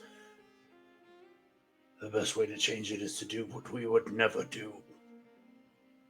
you can hear him gritting through his teeth. If we must take it, we will take it. We must do whatever we must to leave this place. It will be nothing but one more day in their torment. They will forget us soon enough. And I can do the mugging. If you don't have to, Henry. And it means no difference to me. His hand goes over his heart again as he rubs it. Of course. Yes. That would be. Thank you. That would be much appreciated. Of course. All right, and we sail to the island. And stepping foot on the island, it's hard to see through this haze, which if anyone wanted to clear it would be a 1-knot haze. But you can hear the sounds of celebration and jovialness coming from this central part of the island. It has encampments, it has homes. They're not homes like we'd find in a modern suburb, but homes of people that have lived in the past. And it seems like it's a nice place for these people to be, but you don't see any of the people. You simply hear their celebrations coming from the middle of the island. I will use the strong move. I'll look over at Marianne. You've been doing so much for me today. Perhaps you can sit back and lift your feet up for a minute or two before we reach the port. And I'm going to use the strong move. Ask someone to take a break. Yeah. Clear this And time. as you allow somebody a chance to sit with themselves, the fog parts, and you all can see clearly through the island. There's once again nobody visually here, but you see an entire island of inhabitants, of people who have to live together in some capacity. And you hear the celebration coming from the center of town, where they must be.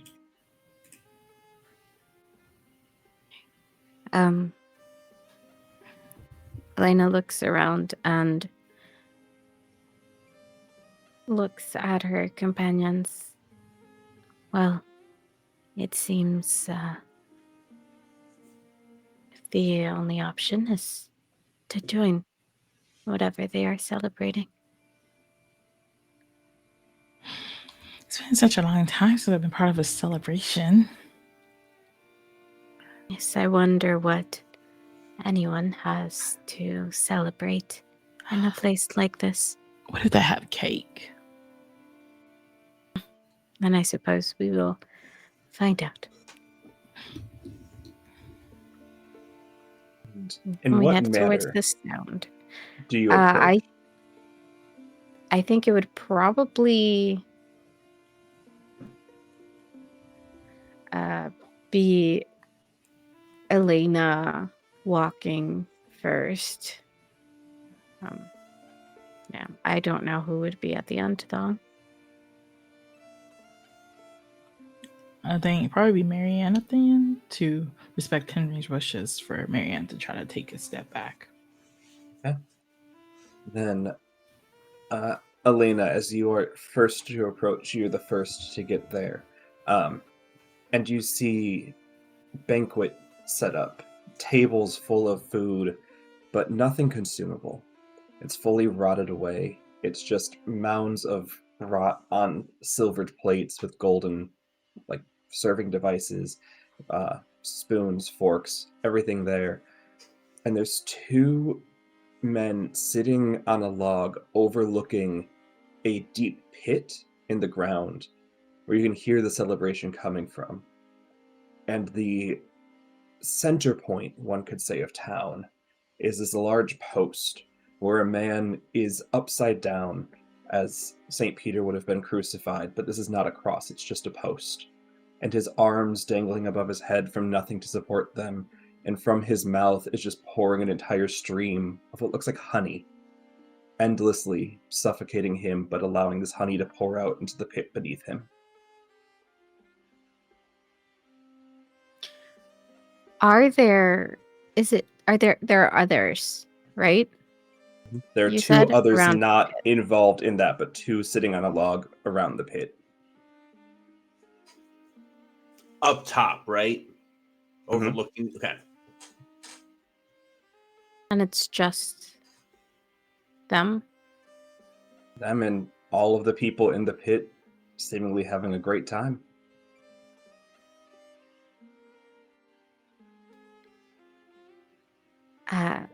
Elena goes up to the men. What is such a cause for a celebration?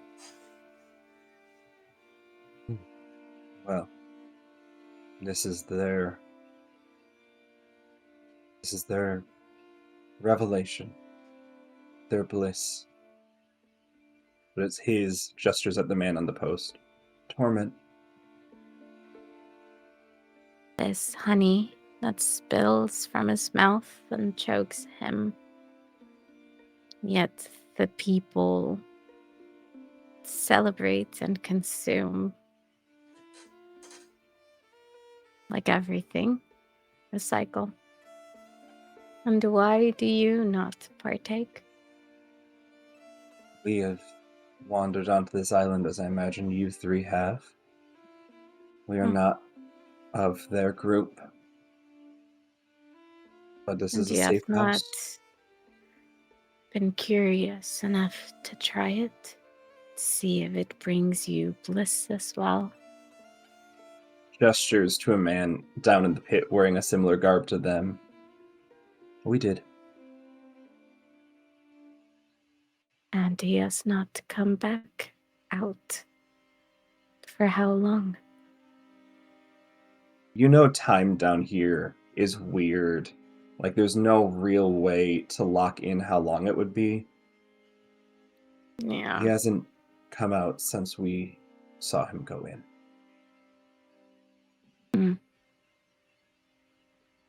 Well then, I suppose it would be better for us not to partake either. Though the temptation of finding bliss in a place like this, you are all very strong-willed. To see your companion enjoy it and still not partake. We've seen enough people in our time succumb to the honeyed words of those who would do them wrong, to know it will never bring bliss, no matter how it seems. And so you choose to keep suffering instead of living a lie. That is noble, I suppose. So will have It's you very noble. come simply to judge our moral character? We were drawn by the sound of the cheering, wondered if we could find something to aid us in our journey. Do these people have anything you think sailors would be able to use? Look around. Does it look like anything they have is usable? I'm assuming not. No. It is Not at all like all. rotted to just like piles of decay. Yeah. Nothing edible in there.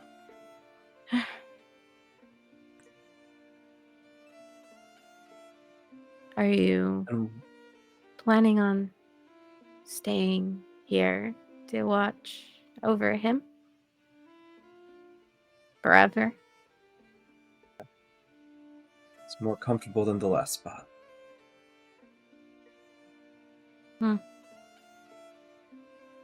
I hope that you are rewarded for your dedication to your companion.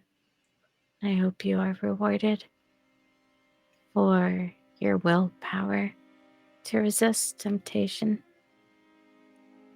You sound a lot like the man on the spoke. Henry smiles, like gives a little corner of his mouth turns up at this, and then he quickly puts it back down.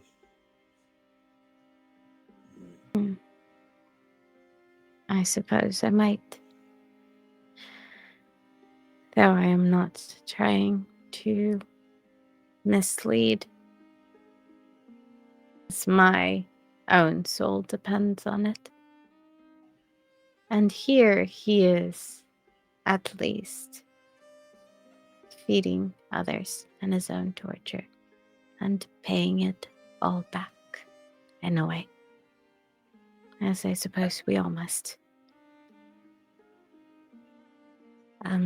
She turns back to her companions.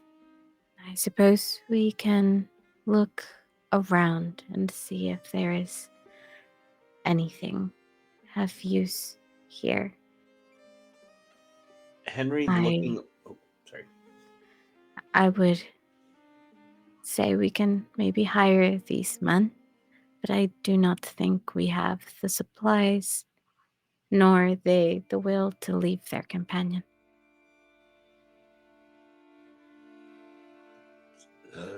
Speaking of companions, gentlemen, we are seeking something for one of our own companions that might benefit us and him in particular.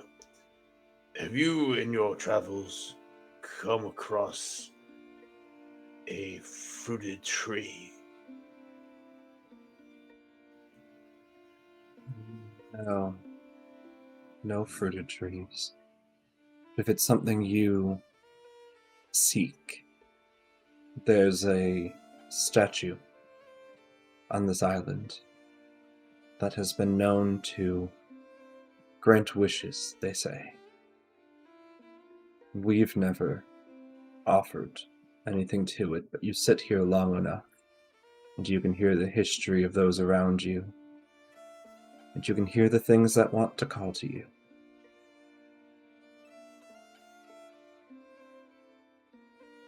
And where might we find this statue?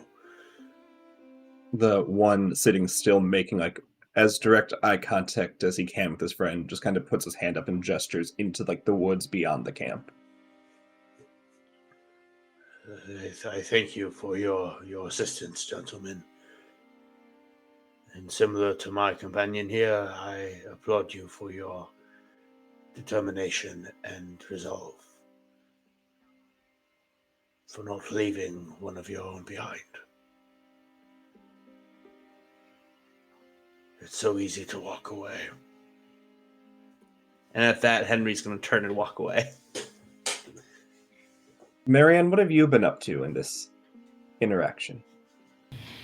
I think during this time, Marianne just has been, again, honoring, just taking a break and just like listening in on this. But now the wishing like piqued her interest and thinking that this is what her mom is trying to guide her to do.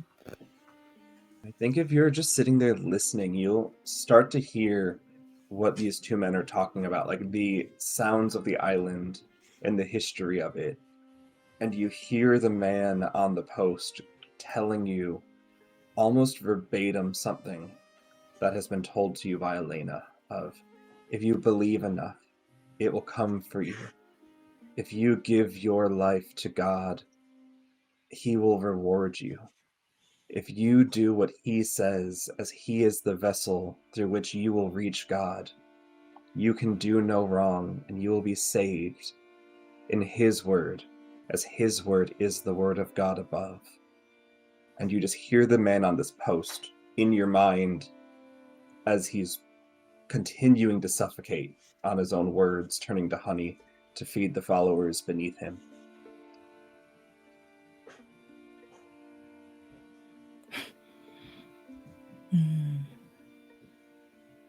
I was like, I think she's like, yeah, they would notice that she's staring at the man with honey coming out of the mouth very hard right now. Thinking, I was like, maybe he has fruit. Maybe he's. I was like, it's her big thing. I was like, she probably go up to the man with the honey and come in her mouth and just ask, do you have fruit? Fruit of all labors is then rewarded by God above. What do I do to contain fruit, to get fruit? Not the fruit of labors. I just want an apple. I know not where you can find an apple, but if you join us, you can dream of every apple in the world and I feel think no pain, for you will be blessed by God even in a place like this, and pain will never again come to you, and you will be safe. I'm not feeling any pain right now. But I thank you for the offer, though. I just really want fruit. Is this the male version of Alana? Jesus. Yeah. I think you would hear now that the doctor has walked towards the forest. And Elena looks back and realizes that Marianne isn't there. And then looks around and sees you down there with the man. And then looks back and the doctor's just walking into the forest. She calls out to you. Marianne, we might have found a magical statue that can give us apples. She just gets excited and she's like, on my way, and turns around trying to go back. Zelena, I found someone that's just like you. Like me. How? Y'all said the same statement to me, like about God and everything. I don't know if y'all run the same follower circles and stuff, but y'all should talk to each other. Or if you need to get extra supplies of sacrifice, I think that one would be one. There are many who follow in the word. There are many who walk their own path to the same destination. I am not surprised to find another. Overhearing all of this, Henry, as he's walking forward, I wonder what his sin was. I wonder if it was as just speaking sweet, empty words, or if he did more to deserve this suffering. The suffering is feeding others bliss. Look how they rejoice. He's feeding them lies. You could see it on the faces of those two men. He is feeding them what they need to survive a place like this. Would you have them cry and scream and burn instead? I would have them face what they did. As you have. As I have. As you are attempting to do, Doctor. Don't call me that. Maybe we should find this fountain of wishing. Yes. Jinx.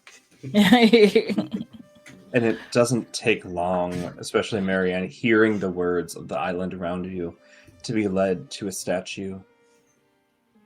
A beautiful man on a pedestal above you. You would stand at your height around like the base of the plinth he's on.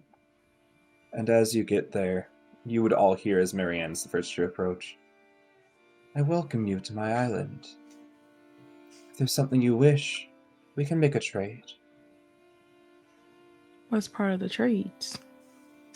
What do you wish for?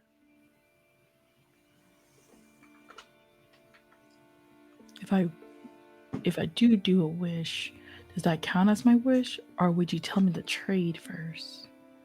I would tell you the trade. We would need to make sure it is of equivalent exchange, would we not?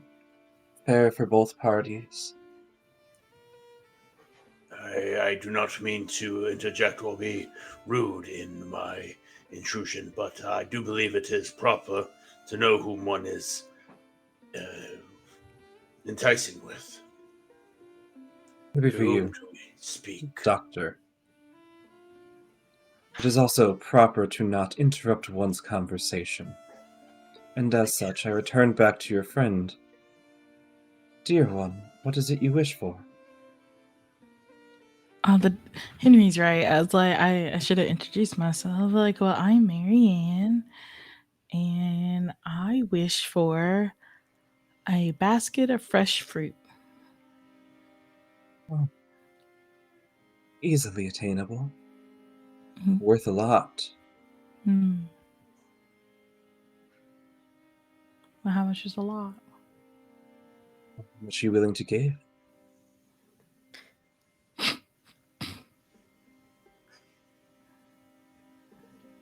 I have a gold coin. I can give you that. A Sweet, gold, sweet child. Gold means nothing down here. but this gold means a lot to me. It's the final I'm gold I glad. ever got to touch, and it's not more valuable to take the last thing that I am connected to back in my mortal world. Do you not have the memory of that coin? I'm slowly Are you losing not? it every day. Yes, but then me taking the coin would not take the last thing you're connected to. Maybe you taking the coin is the only thing that's helping me stay connected. What is it you hope to get out of this fruit? To help everyone on the ship. Interesting. And what if, to help everyone on the ship, you lost one from the ship?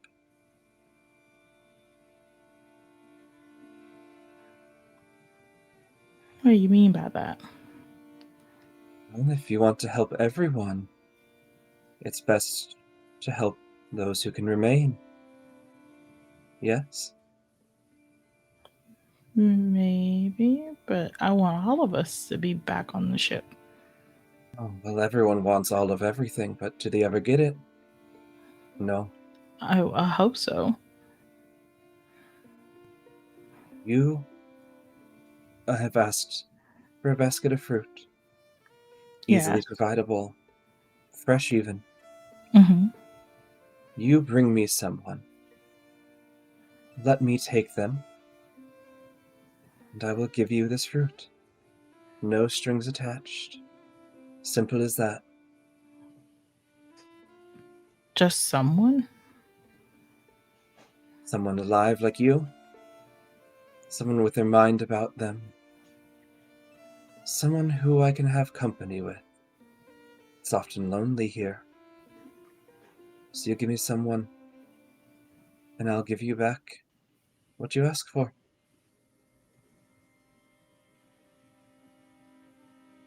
I think she would look at the other two and be like, we're not doing this deal, right? What would the cost be for a single fruit?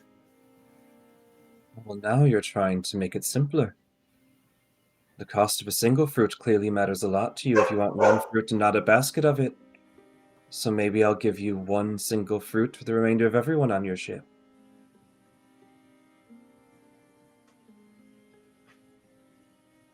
Scarcity drives prices, as I'm sure you're aware.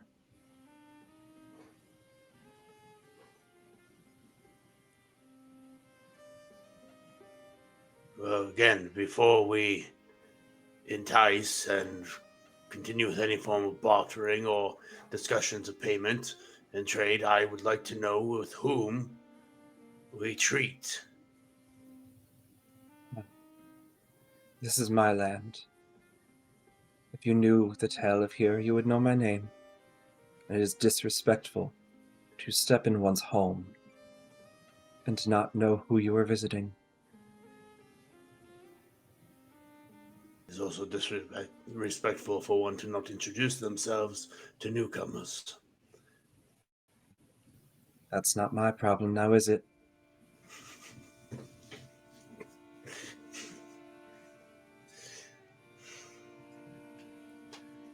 My offer stands for as long as you all wish to consider it. But if you do not wish to take me up on it, I will draw my attention elsewhere.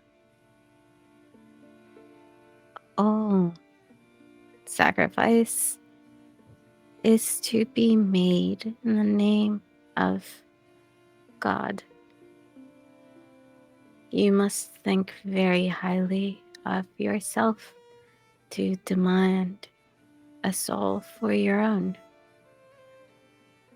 A It wouldn't person be a to keep. sacrifice. It would be giving companionship, as I have stated.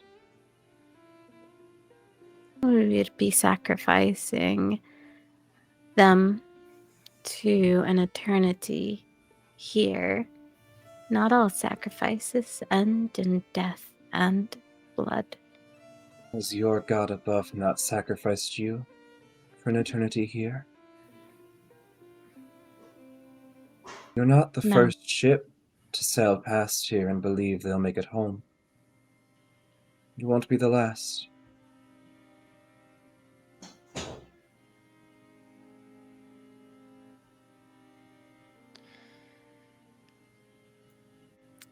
If we are to take their offer,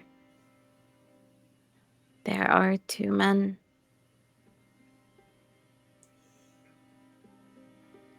Though, if we take only one, the other will fight. And what do we do with him?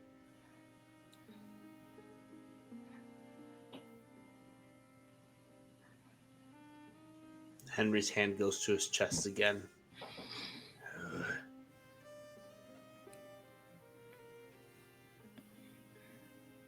What of the friend? They're keeping an eye on him. They're ensuring that he does not get lost. He is already lost, Doctor. He became lost when they took the honey and partook in the false bliss. They are not going anywhere. They are perhaps safer there than they would be somewhere else.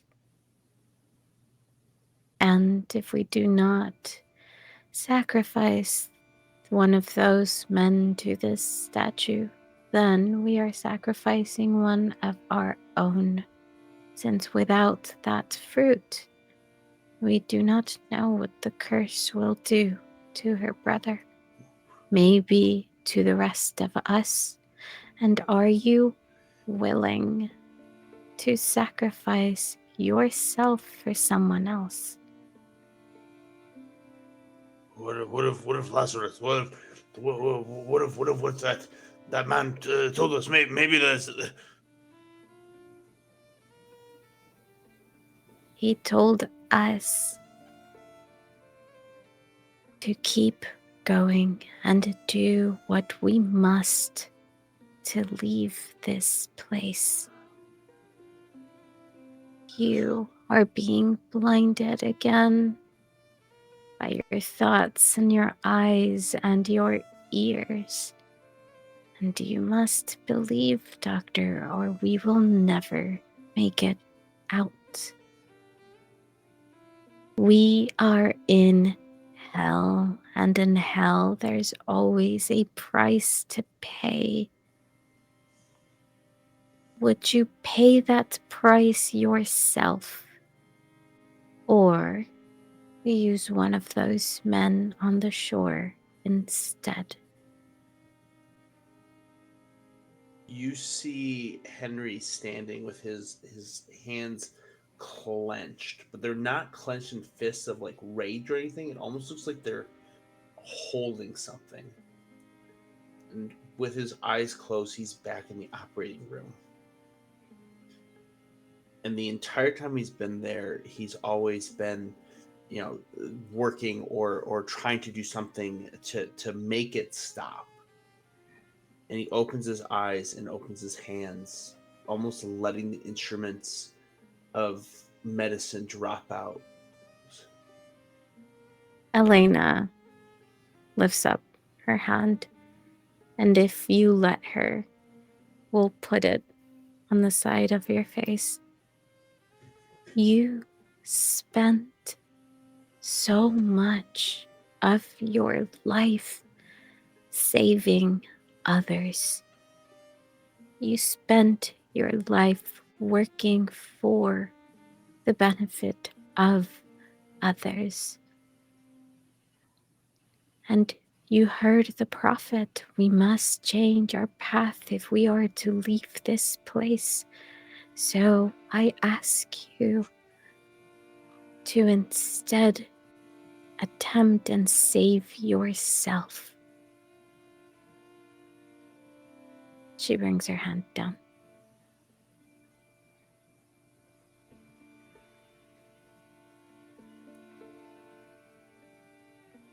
It feels like we're committing sin again and again. How is this different than what we'd done before? How is this different than me leaving that man to bleed out?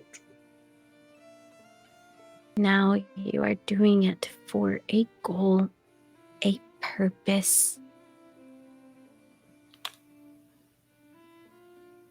We are human. We are made of sin.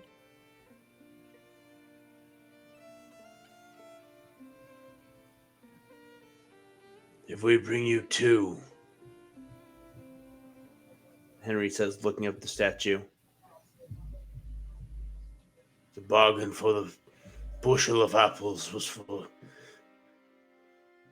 one. If we That's bring correct. you two, what will you offer us? No need for two.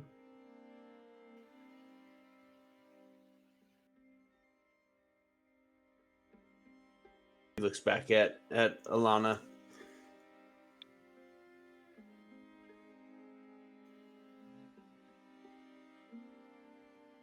And I have become death.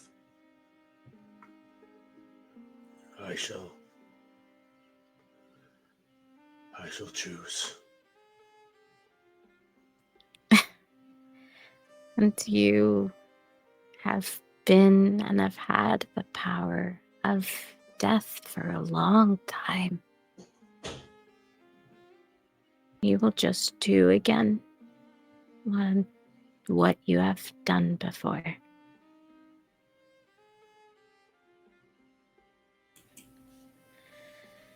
And the other, Marianne, do you care what happens to the other man?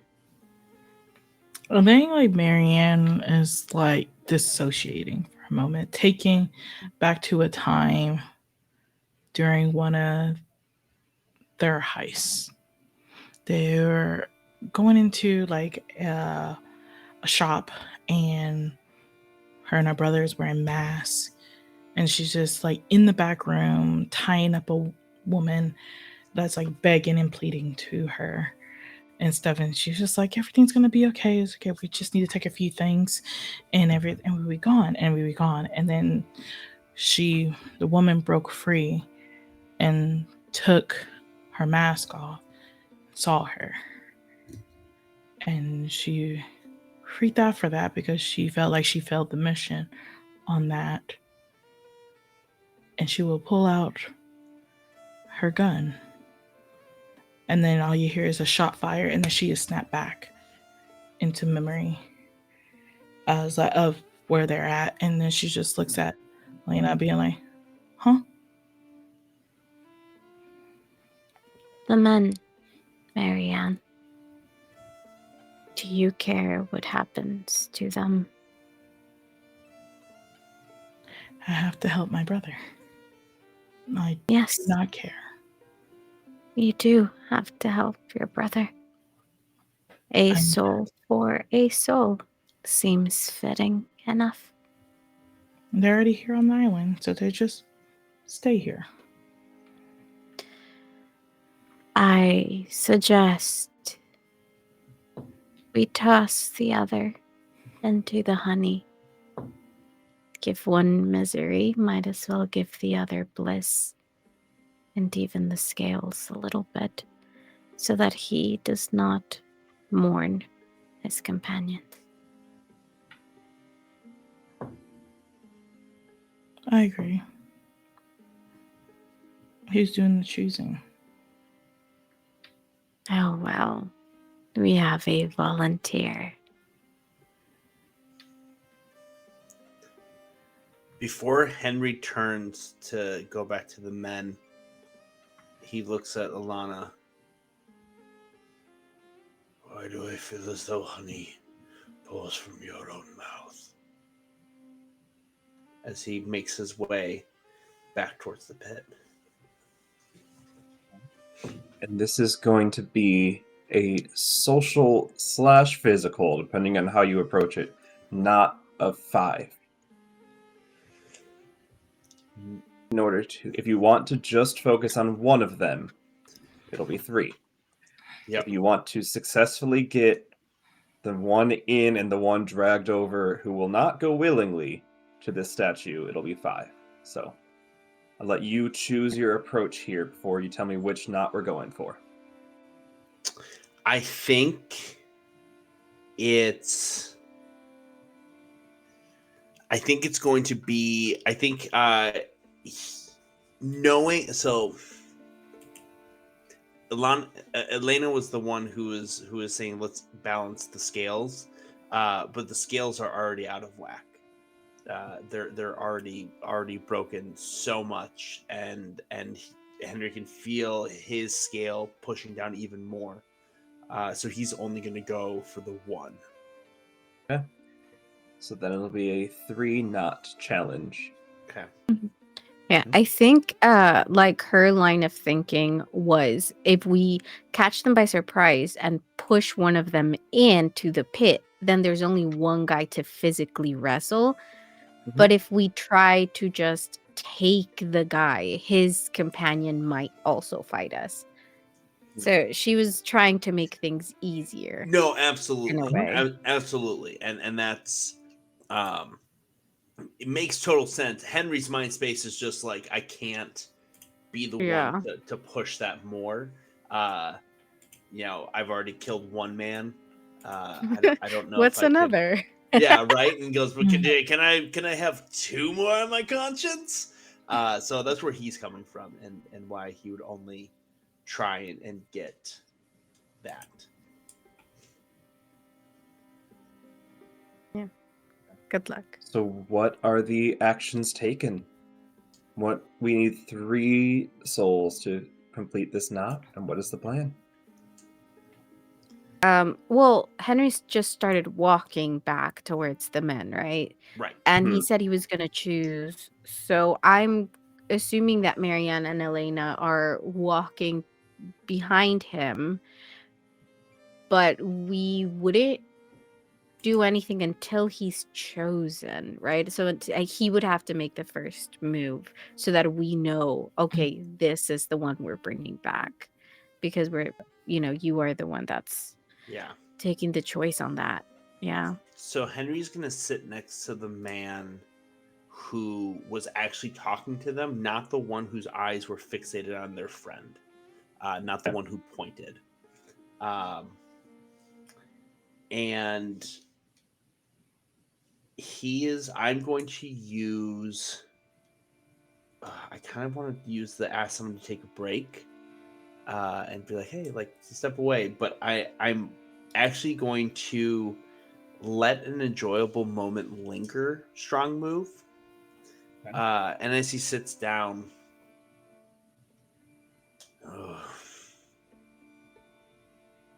the worst things out here, I suppose. It'd be rather simple to just go into that honey pot and let all your worries be bygones, would it not? Yeah. Quite easy. Yeah. Your friend seems quite happy. Seems that way.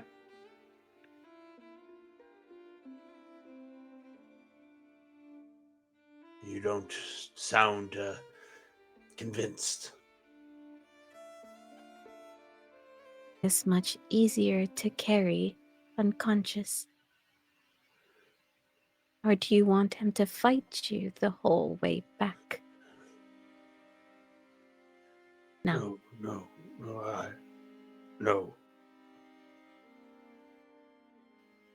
I do not.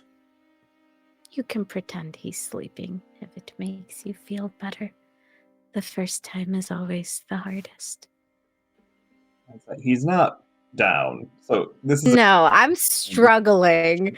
And yeah, Yep. and seeing how like the doctor is just like sunken back into himself at like she looks to Marianne. Yeah, I Marianne, you mean, would see he's reaching behind, grabbing the scarf, planning to flip her into the pit if something's not done here. yeah, no, I think Marianne would come from behind, sees this moment, worry about consequences later, and like grab on to him, like grab onto his arms and pull them back, and Okay. like use her use her headband to like tie his arms. Yeah. The As she other continued one choke him. very much notices this and gets up to try and confront you all, but you have enough force in this moment to drag this man to the statue. If you choose to. Yep. Yes, I When don't you feel get guilty there, at all. you see your end of the bargain has been held up. The man presented. The statue smiles at you all. Thank you very much. It's mighty kind of you to trust someone in a place like this. And the man's body collapses into a pile of apples. As his friend stops halfway through the pile, like through the track to get to you, one eye on this man who he has known his entire life, reduced to nothing but sustenance for people who are strangers to him, and one friend behind him in a pit of honey. He just collapses to the ground and starts crying. I told you it would have been more merciful to have him take of the honey and did not have to think about this. Though I have a feeling that if we were to drag him into it now, he would not struggle. But I suppose it is his choice still. And Marianne, we should take these back to the ship and take them to your brother. Yes. We all need to bite into one. Yes, it seems there are enough for all of us. I think Marianne will, because Marianne asked for a basket with the fruit in it, so she's going to pick up a basket and start filling up the fruit. Just not looking over at the man crying. Henry's going to walk past the man when he's even with him. Like Paralyzed is going to stop. And he wants to say something. But then he just looks at his hands and sees them coated in blood again. And tries to wipe it off on his apron. And as they won't come off, he just clenches them again, holding onto the instruments that these invisible instruments that only he feels like he can feel, and keeps walking. When you all make it back to the ship, apples and basket in hand, you see the captain holding Donnie's body over the edge, ready to toss him off the edge into the sea below. What would you do to resolve a knot here that, if not resolved, could result in harm or could result in an overboard? I mean, Marianne has the apples. Yeah. And yeah, like it's your brother I was about being to held say. up by the captain, Yeah. and threatening to throw him overboard. So I'm assuming like you would probably be the first to react in some way. Yeah. looking at my just one. No, looking at my.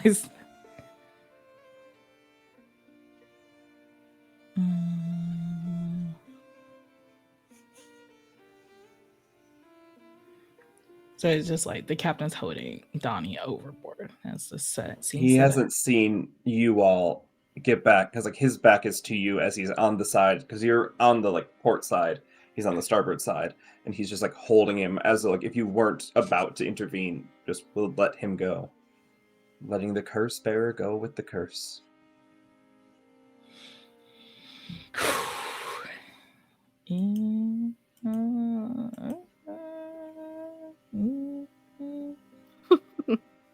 You let him get thrown over?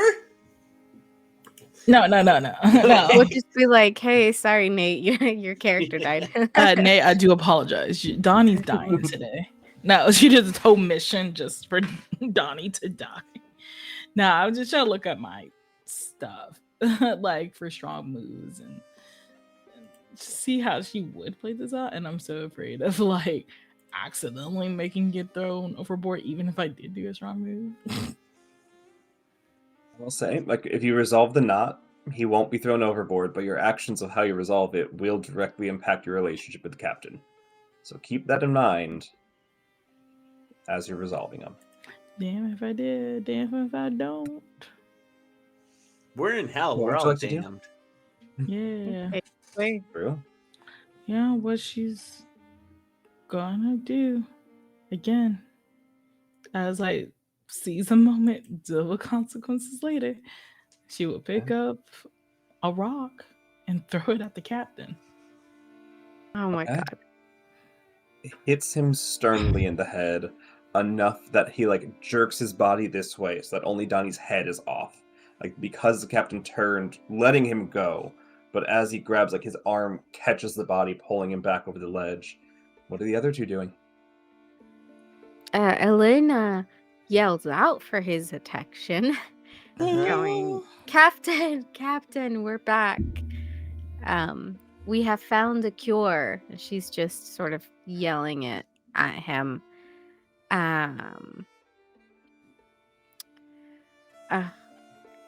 Yeah, so basically also do the strong move and ask herself what is right, as much as she would like to be like, oh no, Donnie fell overboard.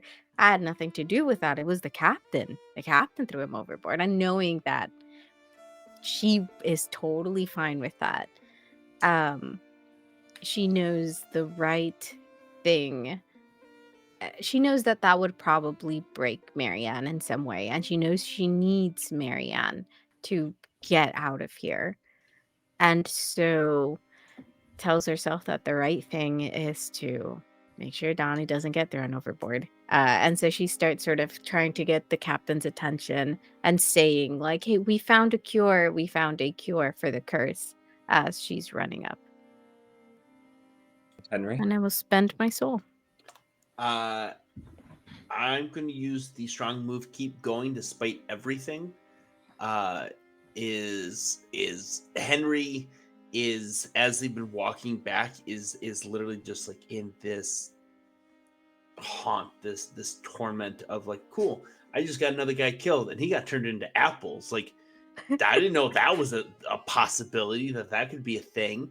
But it's more on the man that was left living and the torment that he's caused for the individual, and is just feeling all of that, and then looks up to hear the thunk of the rock hitting the captain giving some growl of Elena calling out to the captain, and he just no, there's no reason to do anything, and apologies for our compatriot.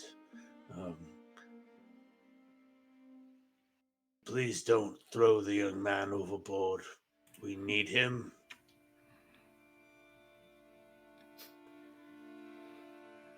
Unhitting my brother.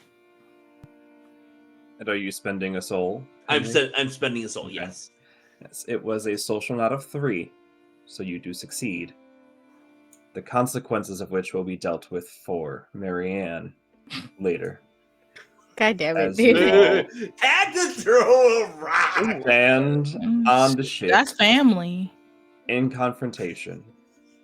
The camera pans out as the audience sees, but we the players do not. Somebody moving below deck. That in the confrontation of you all stepping away from the main scene of the fire, well, not a fire, it's a pit of souls, but the fire, and the time the captain had to take to find Donnie, someone unknowingly made it on the ship. Who could it be? Yuri, who are you and where can we find you? Hello, everyone. I'm gonna assume this is the end of our episode. My name was Indeed it is. Yuri. That is Y-U-R-I, pronouns she, they. Today I played, Jesus, what was my name? Elena the Pious. You can go ahead and find me at Yuri and the Beast absolutely everywhere on the interwebs. Yeah. That's me on Tuesdays. Check me out over at Happy Jacks RPG as we do our in-studio game of Electric State RPG, an atomic punk road tripping game where it's getting wild, y'all. There's ghosts and science and AI coming to life, and it's a hell of a time. And then I'll be here again. Yeah. Yay. I will pass it on over to our doctor. Hello, my name's Jacob. You can find me on all the socials at JR Shore Lunch. That's JRSCHOR Lunch.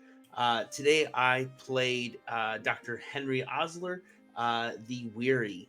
And where you can find me is every Mondays for the next few until October 13th or so.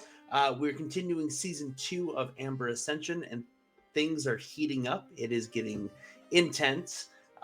And so if you want to see the character I play there, Rex Morrison, do some devilish, terrible things, tune in. That's over on Boss Jellybean's channel. And then starting October 13th, over on Charm Party with Glow Pinksta, Sean and I are a part of Chaos PI, in which we were asked by Gloria to bring chaos and to make it a comedy, and I think we did at least one of those things. So that will be initially airing. No, October 3rd. October 3rd is that when that first airs. So tune in on the 3rd to see the first episode of that. It is a riot. But yeah, and then again, I also do. If you've seen the streams before, I do digital art and cosplay.